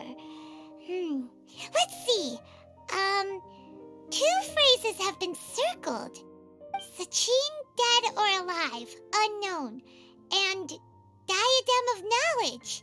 Some of this stuff is just plain incomprehensible. Is this written in some other language? Let me see. Huh. I recognize this script. Give me a second. Lofty ideals may provide no defense at all against nihilism, but perhaps little decisions can. That's a rough translation, anyway. I can't guarantee it's 100% accurate. There's another, smaller line of text underneath. Why would he bring that up? Wow! It's so cool that you can actually read this script! We worked together on a project once when we were students. The title was Decoding the Runes and Architectural Philosophy of the Ruins of King Deshret's Civilization. I had to familiarize myself a little with this script at the time. Oh, interesting. So, any idea what Alhaitham meant by all this? Who knows? The way his mind works is one of the great mysteries of the world. Fair enough. Well, guess we've learned all we can here. Yeah, he better catch those crooks. But until then, let's just head out for a stroll.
Paimon just heard that the Matra have arrested some Eremites who snuck into the city.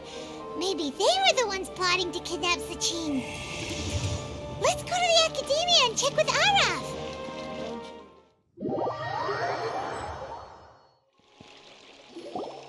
Ah, you're here. Sorry, I was just about to send someone to inform you. I only just finished interrogating the suspects. What did you find out? Well, lots of unexpected details, let's put it that way. The mercs themselves were surprisingly easy to catch. We just had someone dress up as Sachin and they took the bait. But then it starts to get messy. During the interrogation, we learned that they were hired by Sachin's own child. What? Why would someone want to kidnap their own father? What's up with that? It's anybody's guess at this point. In any event, apparently the guys we caught are just the tip of the iceberg. Most of them are still snooping around outside the city. We're diverting manpower as we speak to try and round them all up. Would you like to come along? Sure! Let's go get to the bottom of all this!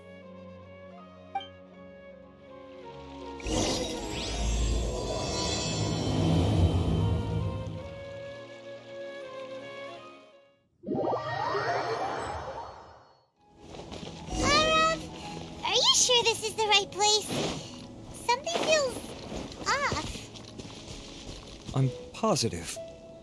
But I don't understand why they're all unconscious on the ground. Boss, we got more company.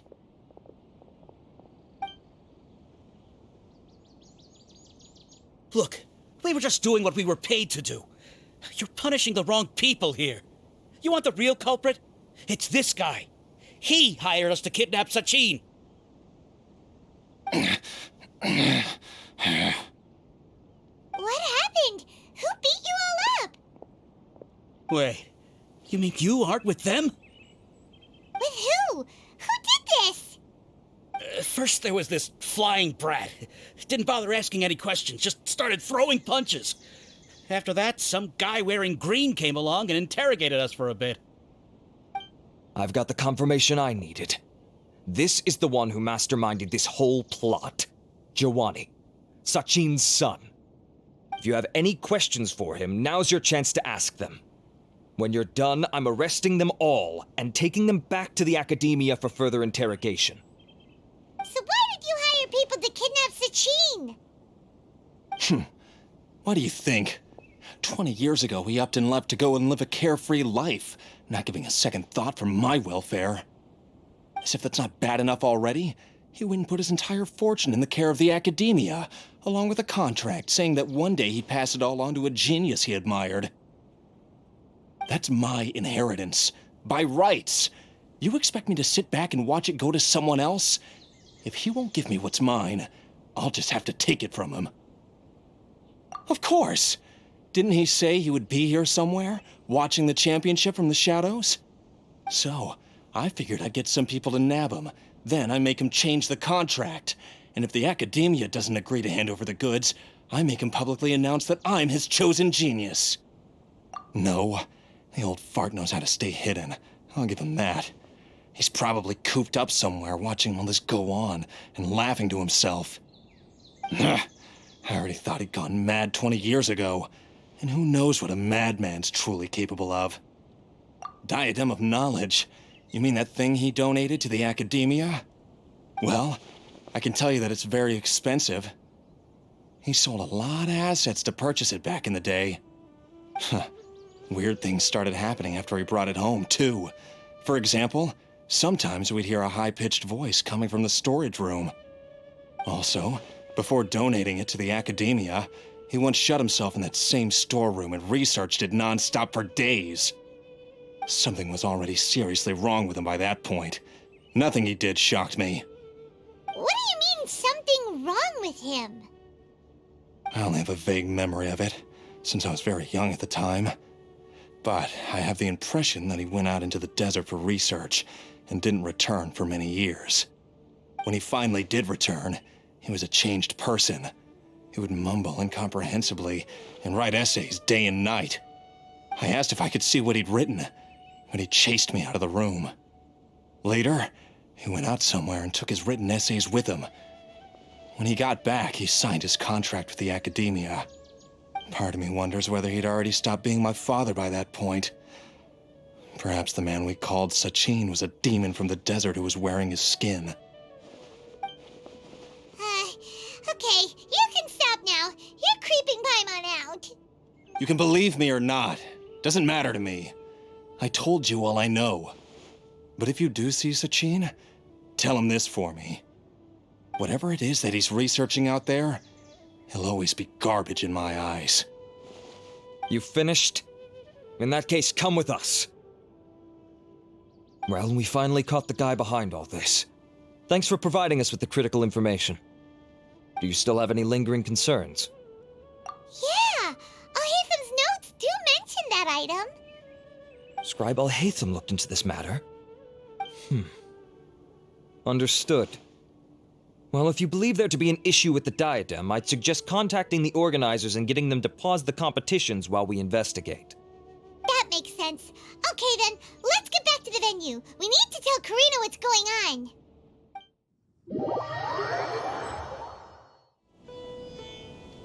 Karina! You're finally back. Where have you been? I looked everywhere for you. The third round's already started.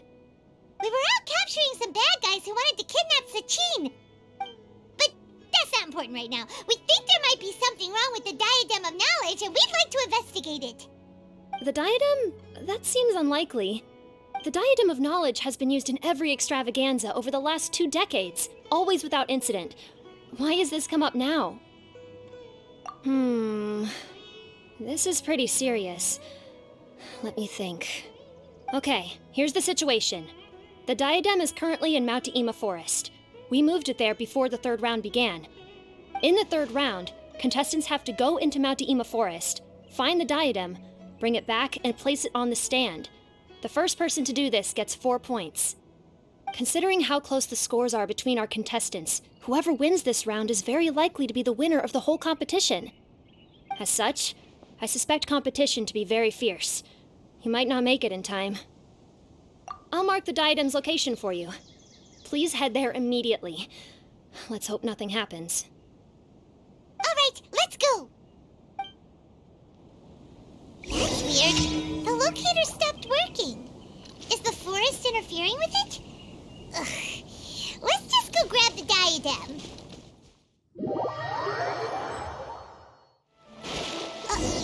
Uh-oh. This place looks empty. Did someone already take it? Well, we might as well head back and see if anyone's turned it in.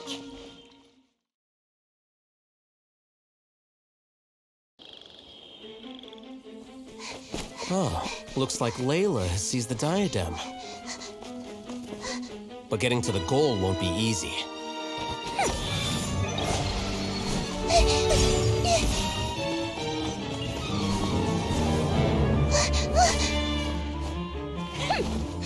That guy enters the fray.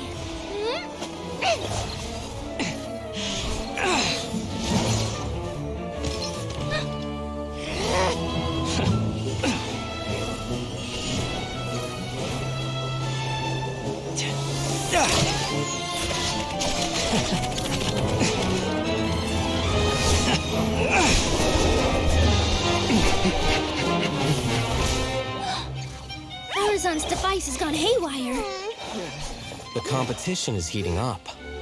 Oh. And here's Kaveh bringing up the rear.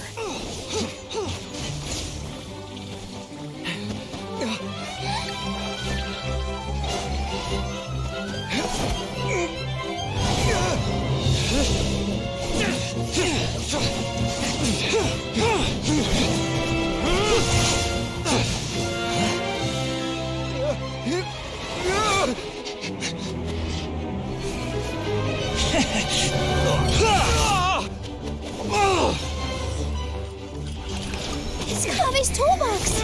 Throwing the diadem to its owner!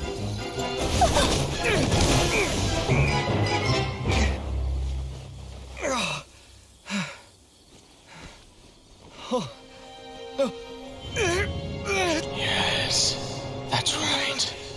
Put the diadem in place, and You shall gain all you desire. Who are you? I need you to get out of my head! I am confident that you will not disappoint me.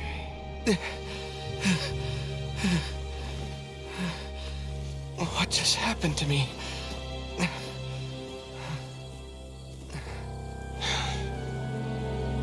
Something's wrong.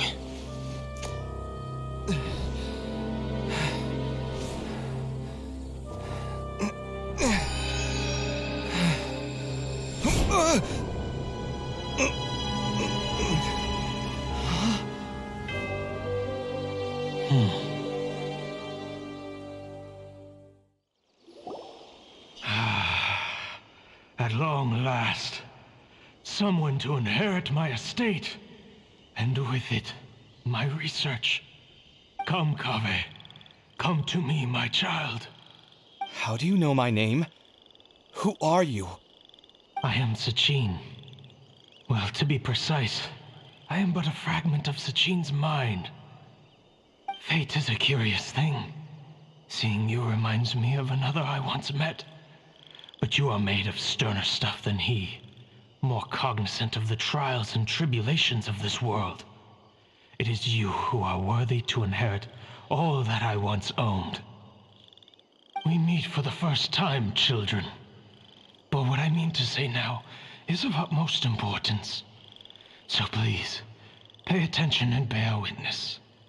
You have all performed outstandingly in this Interdarshan Championship. The Academia has many rare talents among its ranks, and you are the creme of the creme.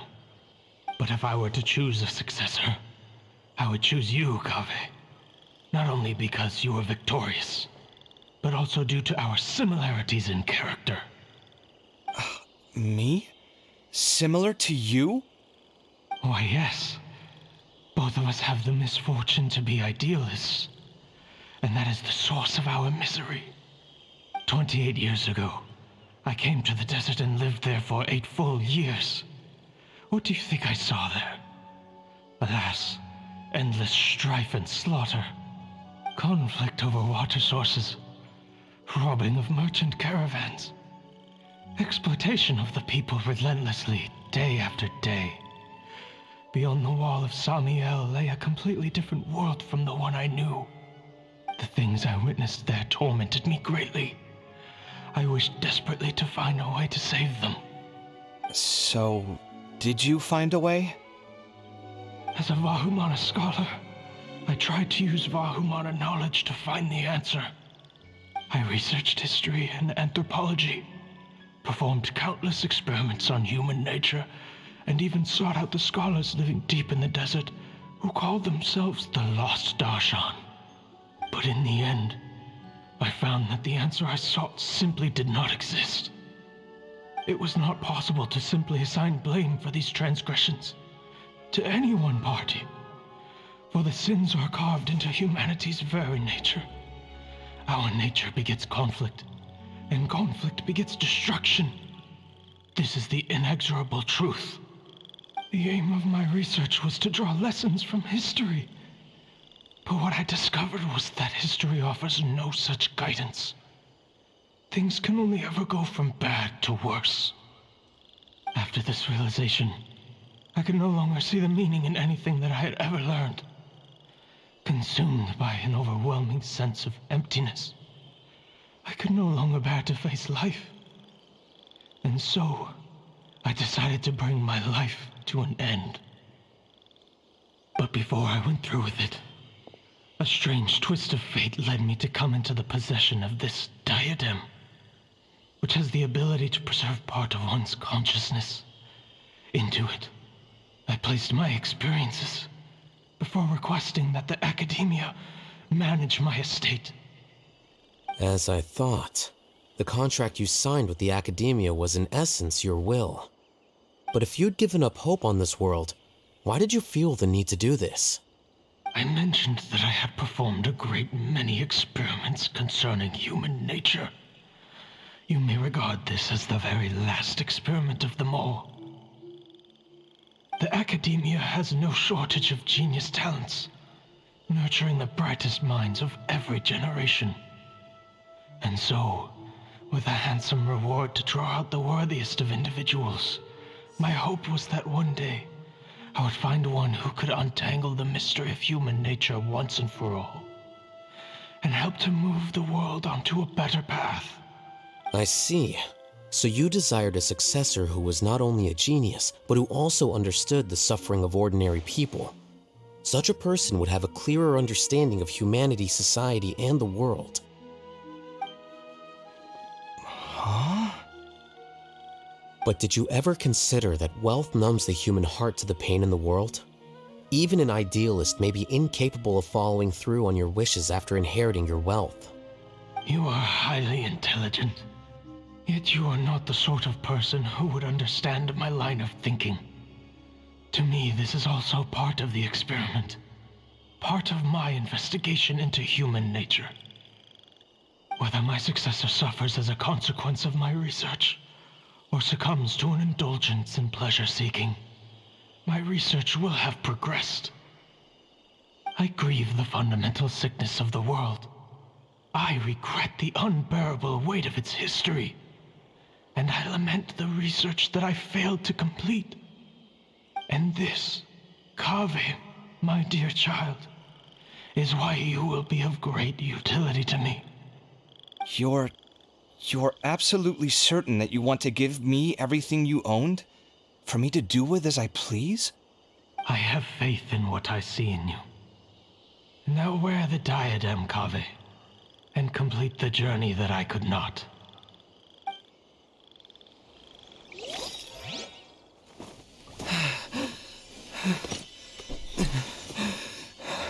Will the verdict I reached cause you suffering? Or will this newfound wealth numb your heart? I look forward to your answer. All of my research materials are being stored at our... Huh? I've heard enough! My life's enough of a mess already. The last thing I need is more suffering. Keep your Mora. I don't need it. Didn't you say that you saw a lot of people in pain? Well, if that's the case, then your wealth can go to them.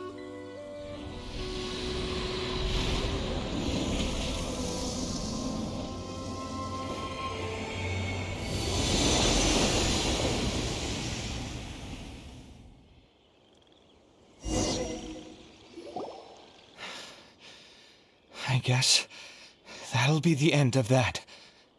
Kaveh. Are you all right? Any physical discomfort?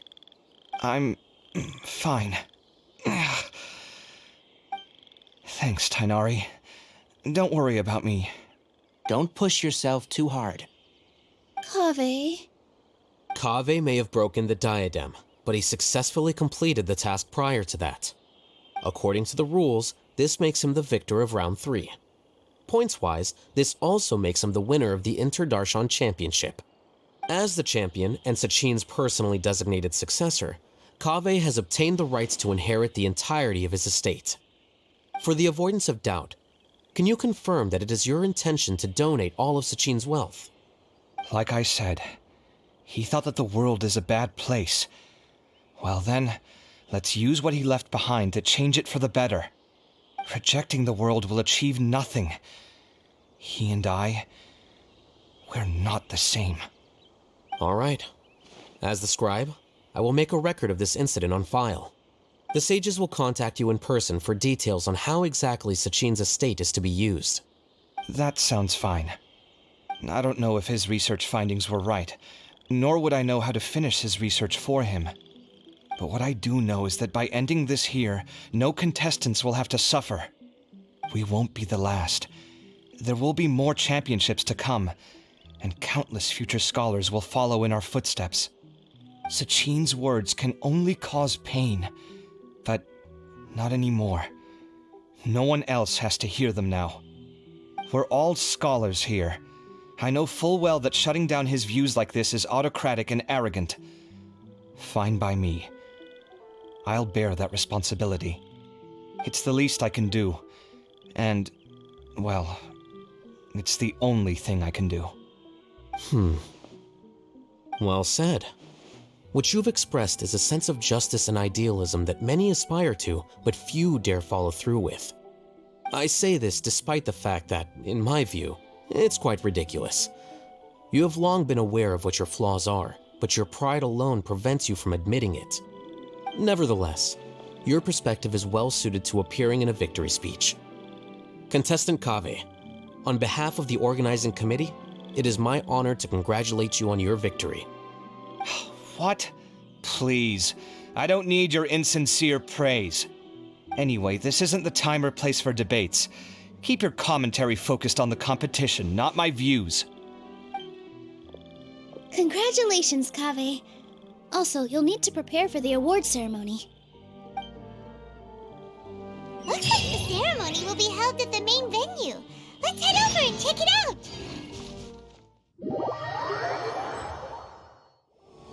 Thank you all for your excellent performance. And that brings this year's Interdarshan Championship to a close.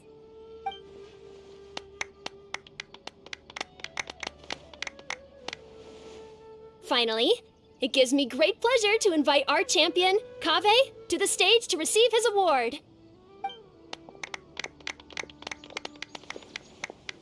Typically at this point, we would crown our champion with the diadem as well as presenting them with their award. However, we have just received word that Kaveh has inherited Sachin's estate and made the decision to donate it all to charitable causes. Sachin's estate is getting donated? So much, Mora. And he gave it all up? Kaveh's generosity will give many struggling families the chance to change their lives for the better. Of course, without the diadem and prize money to present, this makes the award ceremony a little more concise than expected. Would you like to say a few words, Kaveh? I'm sure many of our audience, like myself, are curious to learn why you decided to give all this wealth away. I'm not entirely sure what I should say under these circumstances. I'm glad to have won, even though I'd say luck played a big part in that. As for why I want to give the Mora away, I don't support Sachin's views, and I don't want to take his Mora. With a lot of things in life, people need to experience them for themselves. It shouldn't be up to one person to make a judgment on. Not him, and not me either. Anyway, this isn't really the time and place for such weighty and complicated topics. So, I guess that's all. I'll leave it there. Thanks very much. Oh, Kaveh, just one moment. While this is a short and sweet award ceremony, we do still have a prize to present you with. Please take this limited edition Genius Invocation TCG card. Additionally, your champion status will be logged in your record. This means that the Sages will give priority consideration to any future project proposals you submit. All right, I'll take the card. But as for project proposals, forget it. In that case, I declare the award ceremony over. Let's give our champion Kaveh one last big round of applause.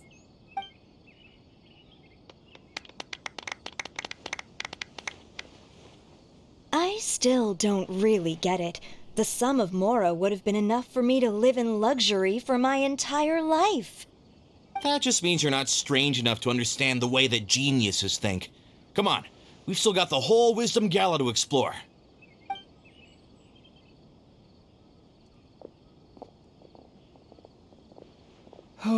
Glad that's over. I think I'm quite good at giving speeches, but this one was just so tiring. Do you mean that you're still exhausted from the competition? Honestly, you don't look happy at all, but whatever else happened, you're the champion, you know? Don't you think you should be proud of that? I suppose. Oh, wait. Sino said he wanted the card, didn't he? And now I have it, right here. So you're gonna give it to him? But if it's a rare one, you should be able to make a tidy sum of Mora off it. Why would I do that? It's of no use to me whatsoever. I may as well just give it to him. Could you pass it on to him for me when you next see him? Whoa! This is a super big deal. You should do it yourself. Come on, let's go find Sino. Huh? But I was gonna rest for a while longer. Hey, stop pulling my hair! What you looking at, Sino? I'm still thinking about the Sachin issue. What brings you here? Well, they gave me this limited edition Genius Invocation card, and I figured you'd have more use for it than I. But it's a limited edition. Are you sure you want to give it to me? What else would I do with it? I have no use for it. But it's limited edition. Kaveh, are you in trouble? You don't have to do all this. Just tell me what's wrong and I will help. Oh, that's not what I meant at all. Yes, I have all sorts of problems, but that has absolutely nothing to do with this card. I'll figure my own issues out by myself. All right. In that case, I accept your generosity. But now that I realize that you have no concept of its value, I cannot simply take it from you. How about this? I shall buy it from you at a fair price. Namely, the price that the previous limited edition card sold for. Oh, come on. It's just one card. How much could it really be worth? 1 million more at the very least. How much? 1 million more? If you feel that's too low, I can go a little higher. 1 million more for a card? But you already have a whole bunch of these, shiny ones, don't you? I saw your deck last time we played. Not every card is this valuable, and some cards are exquisitely designed, but not rare. Huh. Well, I guess they must pay you plenty to be General Mahamatra if you're splashing out on things like this. But really, it's fine. I'd feel bad taking Mora from a friend. Don't feel bad. I save a lot. I can spare the Mora for this card. You don't spend all your savings on your hobbies, do you? You should watch that, you know. You definitely don't want to end up borrowing money in a moment of impulsivity. Living with debt is miserable. Sounds like you're speaking from personal experience. I guess you've been through a lot? I don't want to talk about it. In that case, maybe you're the one who should be listening to your advice. In any case, I, Sino, will take this precious card, and it shall join the deck of destiny. Kaveh, come with me in a few moments to collect the Mora. Thanks to you, I have achieved my goal for participating in this tournament. All right, if you insist. Far be it from me to refuse your courtesy any further. Well, at least I'll be able to keep on top of my bills this month. Maybe I'll even have some left over. In fact, let me treat you all to a meal later. Bring Tainari and Kale, too. Well, this is what they call all's well that ends well. Paimon wonders how the other contestants are doing. Let's go check in with them, shall we? Since we're guest commentators and all.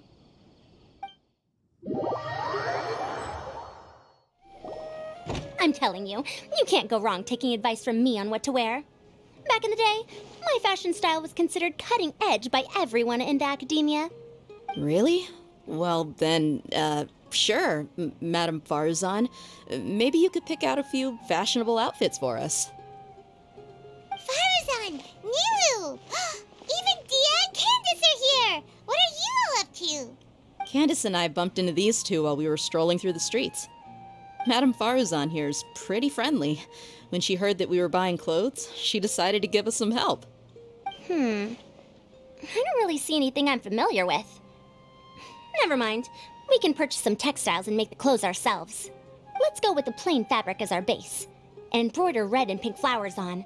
Oh, and some green leaves. Oh, wait a sec. You sure that's the latest style? That sounds a lot like what the older folks back home would wear. Don't worry. This style is a timeless classic. No thanks. This is actually sounding pretty weird. Wait. Madame Farzan's right. That style is a classic and used to be mainstream fashion. But these days, there's some other options too. If you don't mind, how about I pick some clothes out for everyone? It's not often that we get to meet up, especially since Candace rarely makes it to Sumeru City. Also, I know a few places where I can get a great bargain. Sure. I'm happy to leave it to you. I'll come with you to have a look. One always has to keep on top of what the youth of today are into. Madame Farazan? Come quick, she's over here! Who are you? We're new in the academia. We saw all the amazing things you did during the competition. Do you have any classes we could sign up for? Of course I do. And you're both very welcome to join. That's great! We can't wait. What's your area of research? Precision mechanics? I'm from Haravatat. Huh? But you seem like an expert in machines. Wait, sorry. I remember now. You were representing the Haravatat Darshan in the championship. Oh, their classes are so boring, though. I'm sorry, ma'am. Let me know if you run any other classes in the future. I'll be there. I knew it. What about you?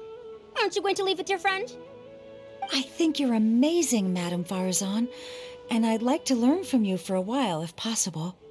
I can take the class you're teaching as an option, even though cross-Darshan lessons might be a little tough to arrange. But I look forward to learning from you. I see. You're a good egg, child. Don't worry. Study under me, and I promise you, you will get the best teaching available. Thank you so much, ma'am. Well, I won't disturb you any further. See you in class. I don't quite understand what happened there, but congratulations, I think. Traveler, Paimon, would you two like to come and pick out some clothes? Sorry, we can't. We've got a meal with Kaveh later, and we have to check in with all the other contestants before then. Oh, by the way, have any of you seen Hat Guy or Layla? I don't know where Hat Guy went. We just saw Layla not too long ago, though. But she was hanging out with some other Ratahoa students, so we didn't get a chance to speak with her. Are you gonna go and see what she's up to? Ratahoa students? They must be the ones who voted for her to enter the competition, right? Oh, she didn't end up winning, so Paimon wonders how they feel about that. Let's go take a peek.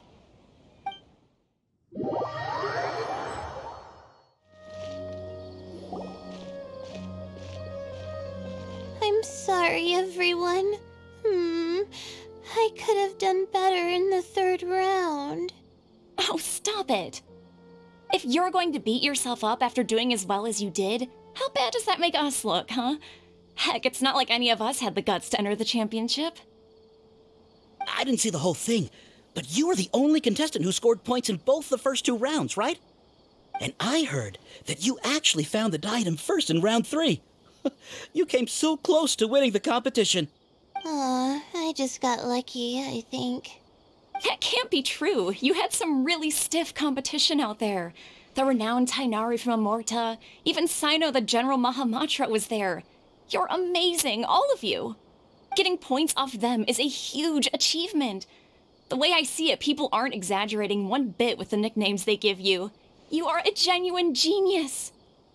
Aw, thanks a lot. But I really don't think I qualify as a genius. In the second round, for instance, I dozed off and somehow found myself beside the device when I came to.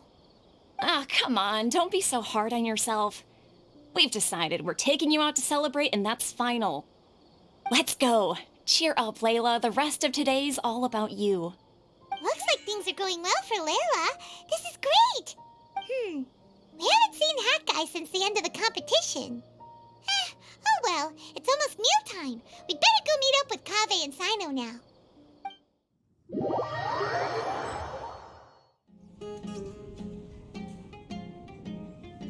Are you sure you have enough to cover this?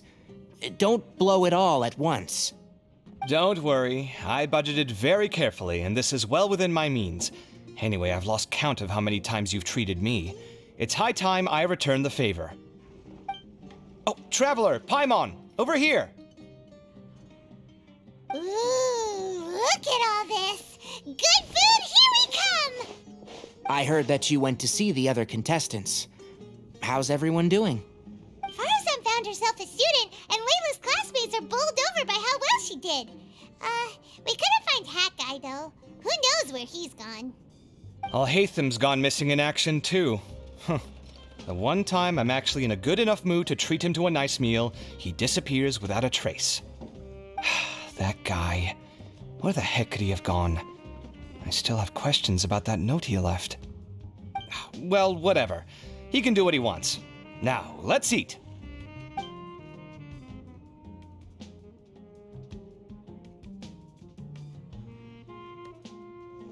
You shocked me a little when you hurled the diadem to the ground. On further reflection, of course, it made sense, but at the time I was expecting at least some amount of deliberation. Sachin's voice started talking to me inside my head from the moment I picked it up.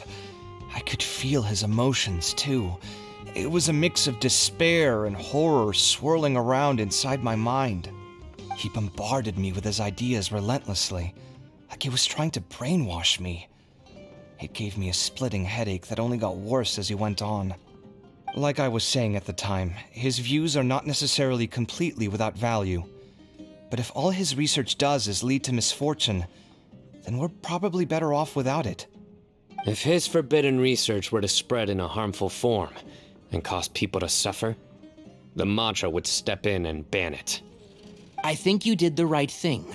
I suppose another way to approach it would have been to claim that you agreed to inherit his research, but give up the research as soon as you've inherited the wealth. But that wouldn't have been your style. I won't comment on his theories or experiments, but I don't believe that he was careless in his choice of candidate. He chose you. That means he knew what he was doing. Perhaps. I just think that if you accept someone else's things, you should honor their wishes. That's a good thing. It means that you have integrity. Thank you, oh my god, thank you. See, you get me, Kale.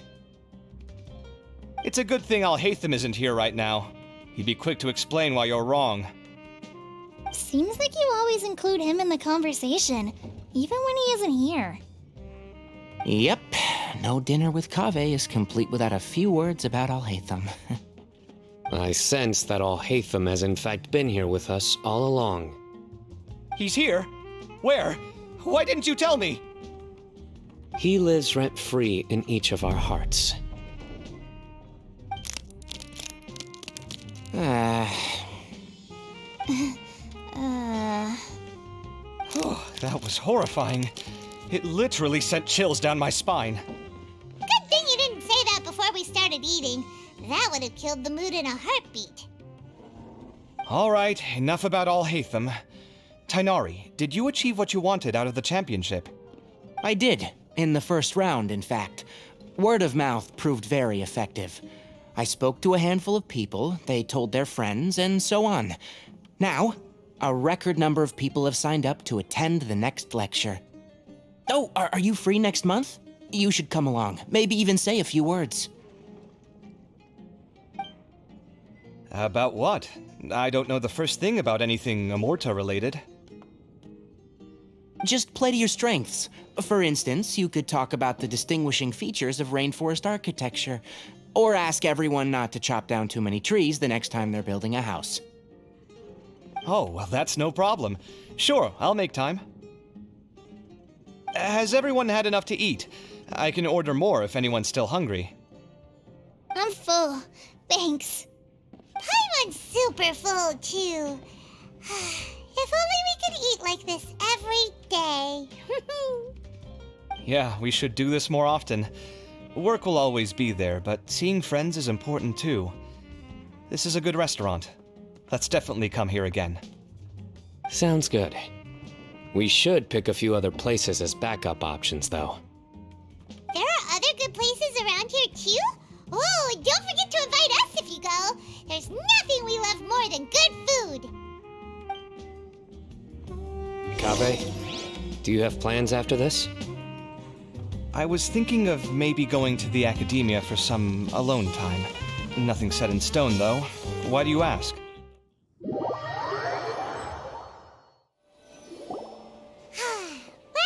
it looks like this Inter-Darshan Championship's a wrap. All that stuff with Sachin and the diadem got sorted too.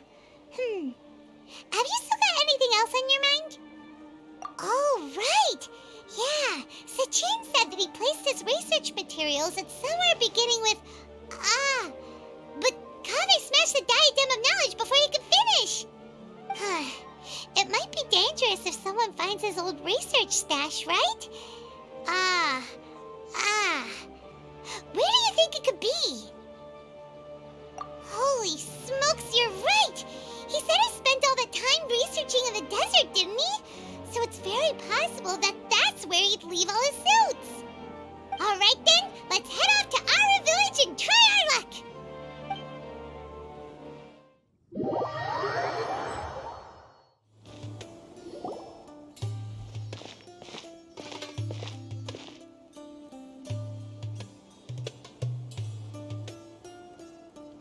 Didn't expect to run into you here.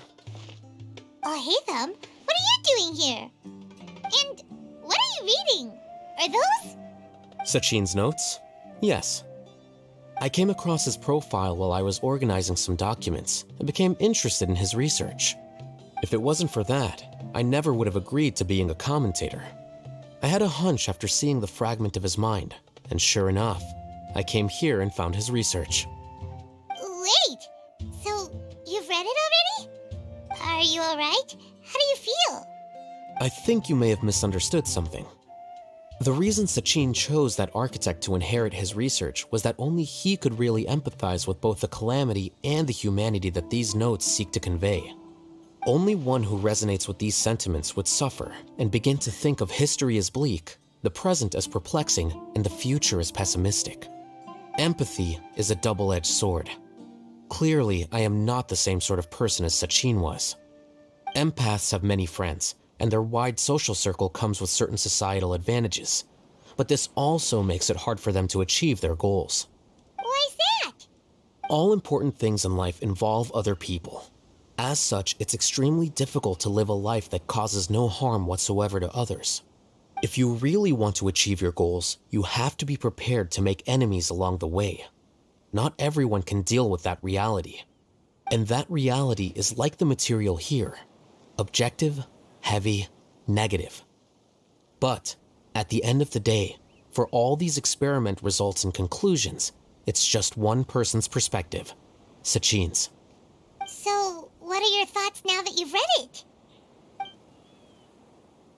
As a scholar, Sachin was without a doubt a genius.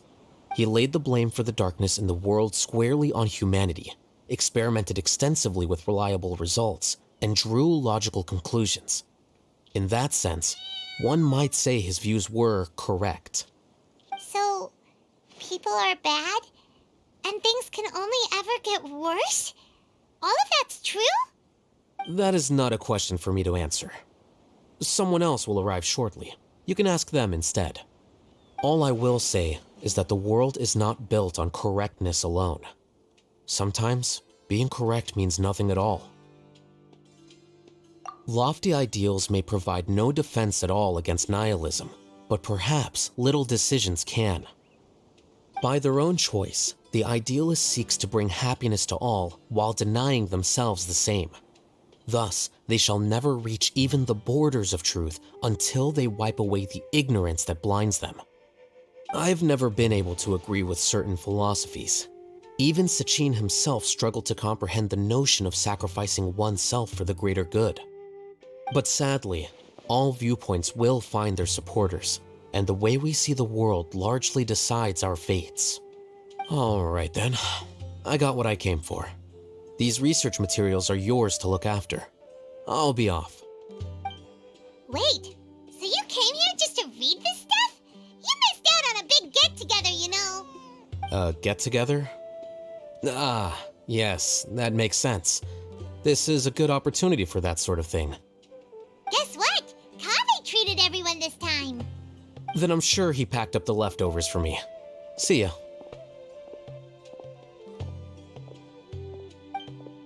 And there he goes.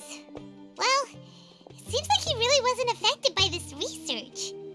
He said that someone else would answer our questions. Who do you think that'll be?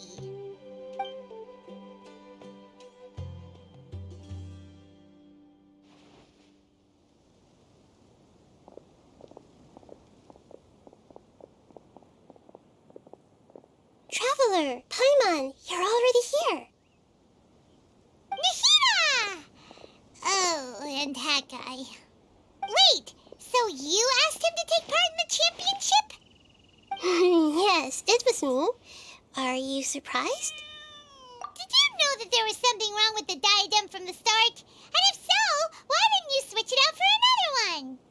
Because Sachin's research is not mistaken. He spent his entire life researching this topic, and these materials are a result of that. These are the crystallization of his wisdom. Yes, I was worried that the material might cause some disruption, but I didn't want to wipe away all his hard work searching for the truth. So instead, I had Hat Guy here help me keep an eye on things. Seriously? I think you can stop calling me that now. Why? Don't you like it? Well, anyway, if Sachin's chosen successor hadn't been able to handle his research, or if it had brought pain to more people, he would have intervened at a suitable moment. And after all that, the person Sachin chose turned his nose up at his life's work. Pretty hilarious.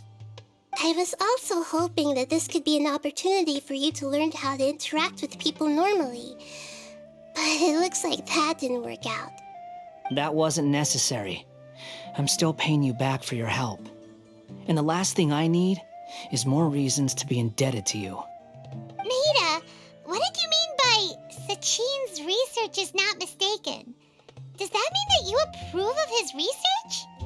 Put it this way instead. Truth to me is like a shroom boar.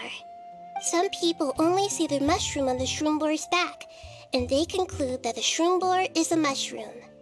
Others see only the shroom boar's body, and they declare that the shroom boar is a boar.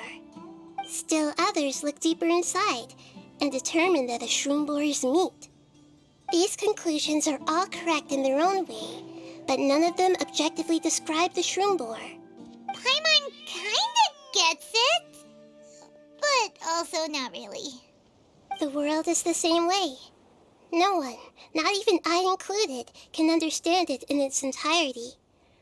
All of us are somewhere on the path toward truth. Within the confines of our limited knowledge, some may blindly believe in the beauty of this world, and others may focus only on its evils. In truth, the most important thing isn't what state the world is in now, but what people hope it will become. But of course, I don't mean that as a criticism or a call to action. Ultimately, my duty as the God of Wisdom is to guide every form of wisdom to a place where it can find its purpose. That was a long speech. So what are you actually going to do with these research materials? Because Kaveh, as the successor of this research, does not wish to see these ideas disseminated, I will seal it up. But even though Sachin's research could be considered negative wisdom, it is still a building block of the truth. If someone wishes to follow in his footsteps in the future, I will not stop them. I also look forward to the day that a member of the Vahumana Darshan can not only comprehend his theories, but also find a way out from the despair as well. Vahumana doesn't have that kind of talent. Wait, you're not intending to keep me in Vahumana long term, are you? I don't remember signing up to become a scholar. Don't you think I'm useful enough to you as a prisoner? Oh boy, here we go again. You think so? Well, to that, I would say that in Sumeru, even prisoners have a right to an education. I hope that your studies in Vahumana will help you deal with your own fate and learn how best to settle old debts from your past. I will review your final thesis myself. I'm expecting great things from you, Mr. Hat Guy.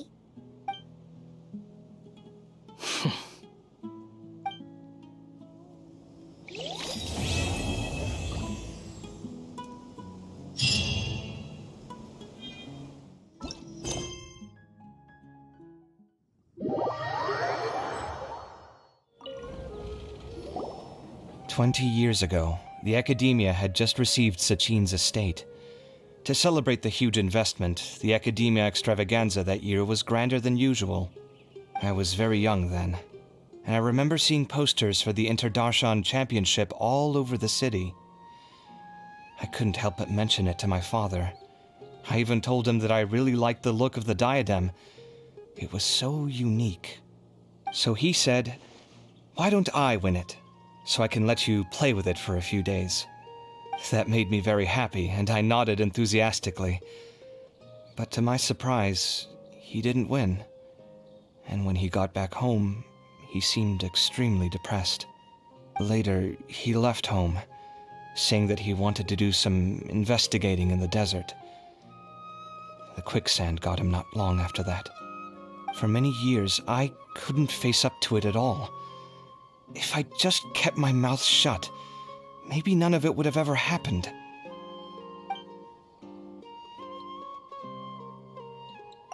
Wait, so the person we came across in our investigation, who went into the desert 20 years ago, it was... Is that why Sachin thought I looked familiar? I can't believe it. My father was always too kind for his own good. Sachin's research would have saddened him greatly. He must have gone into the desert when he heard about it to find those who were still suffering. It all makes sense now. I've tried telling myself so many times over the years that maybe his sudden depression wasn't because he didn't win the competition. Maybe something else was going on that I wasn't aware of. But in the end, it all started with me mentioning the competition to him. Oh, Kaveh. Don't worry. I destroyed the diadem. There will never be another tragedy like this again. Never again.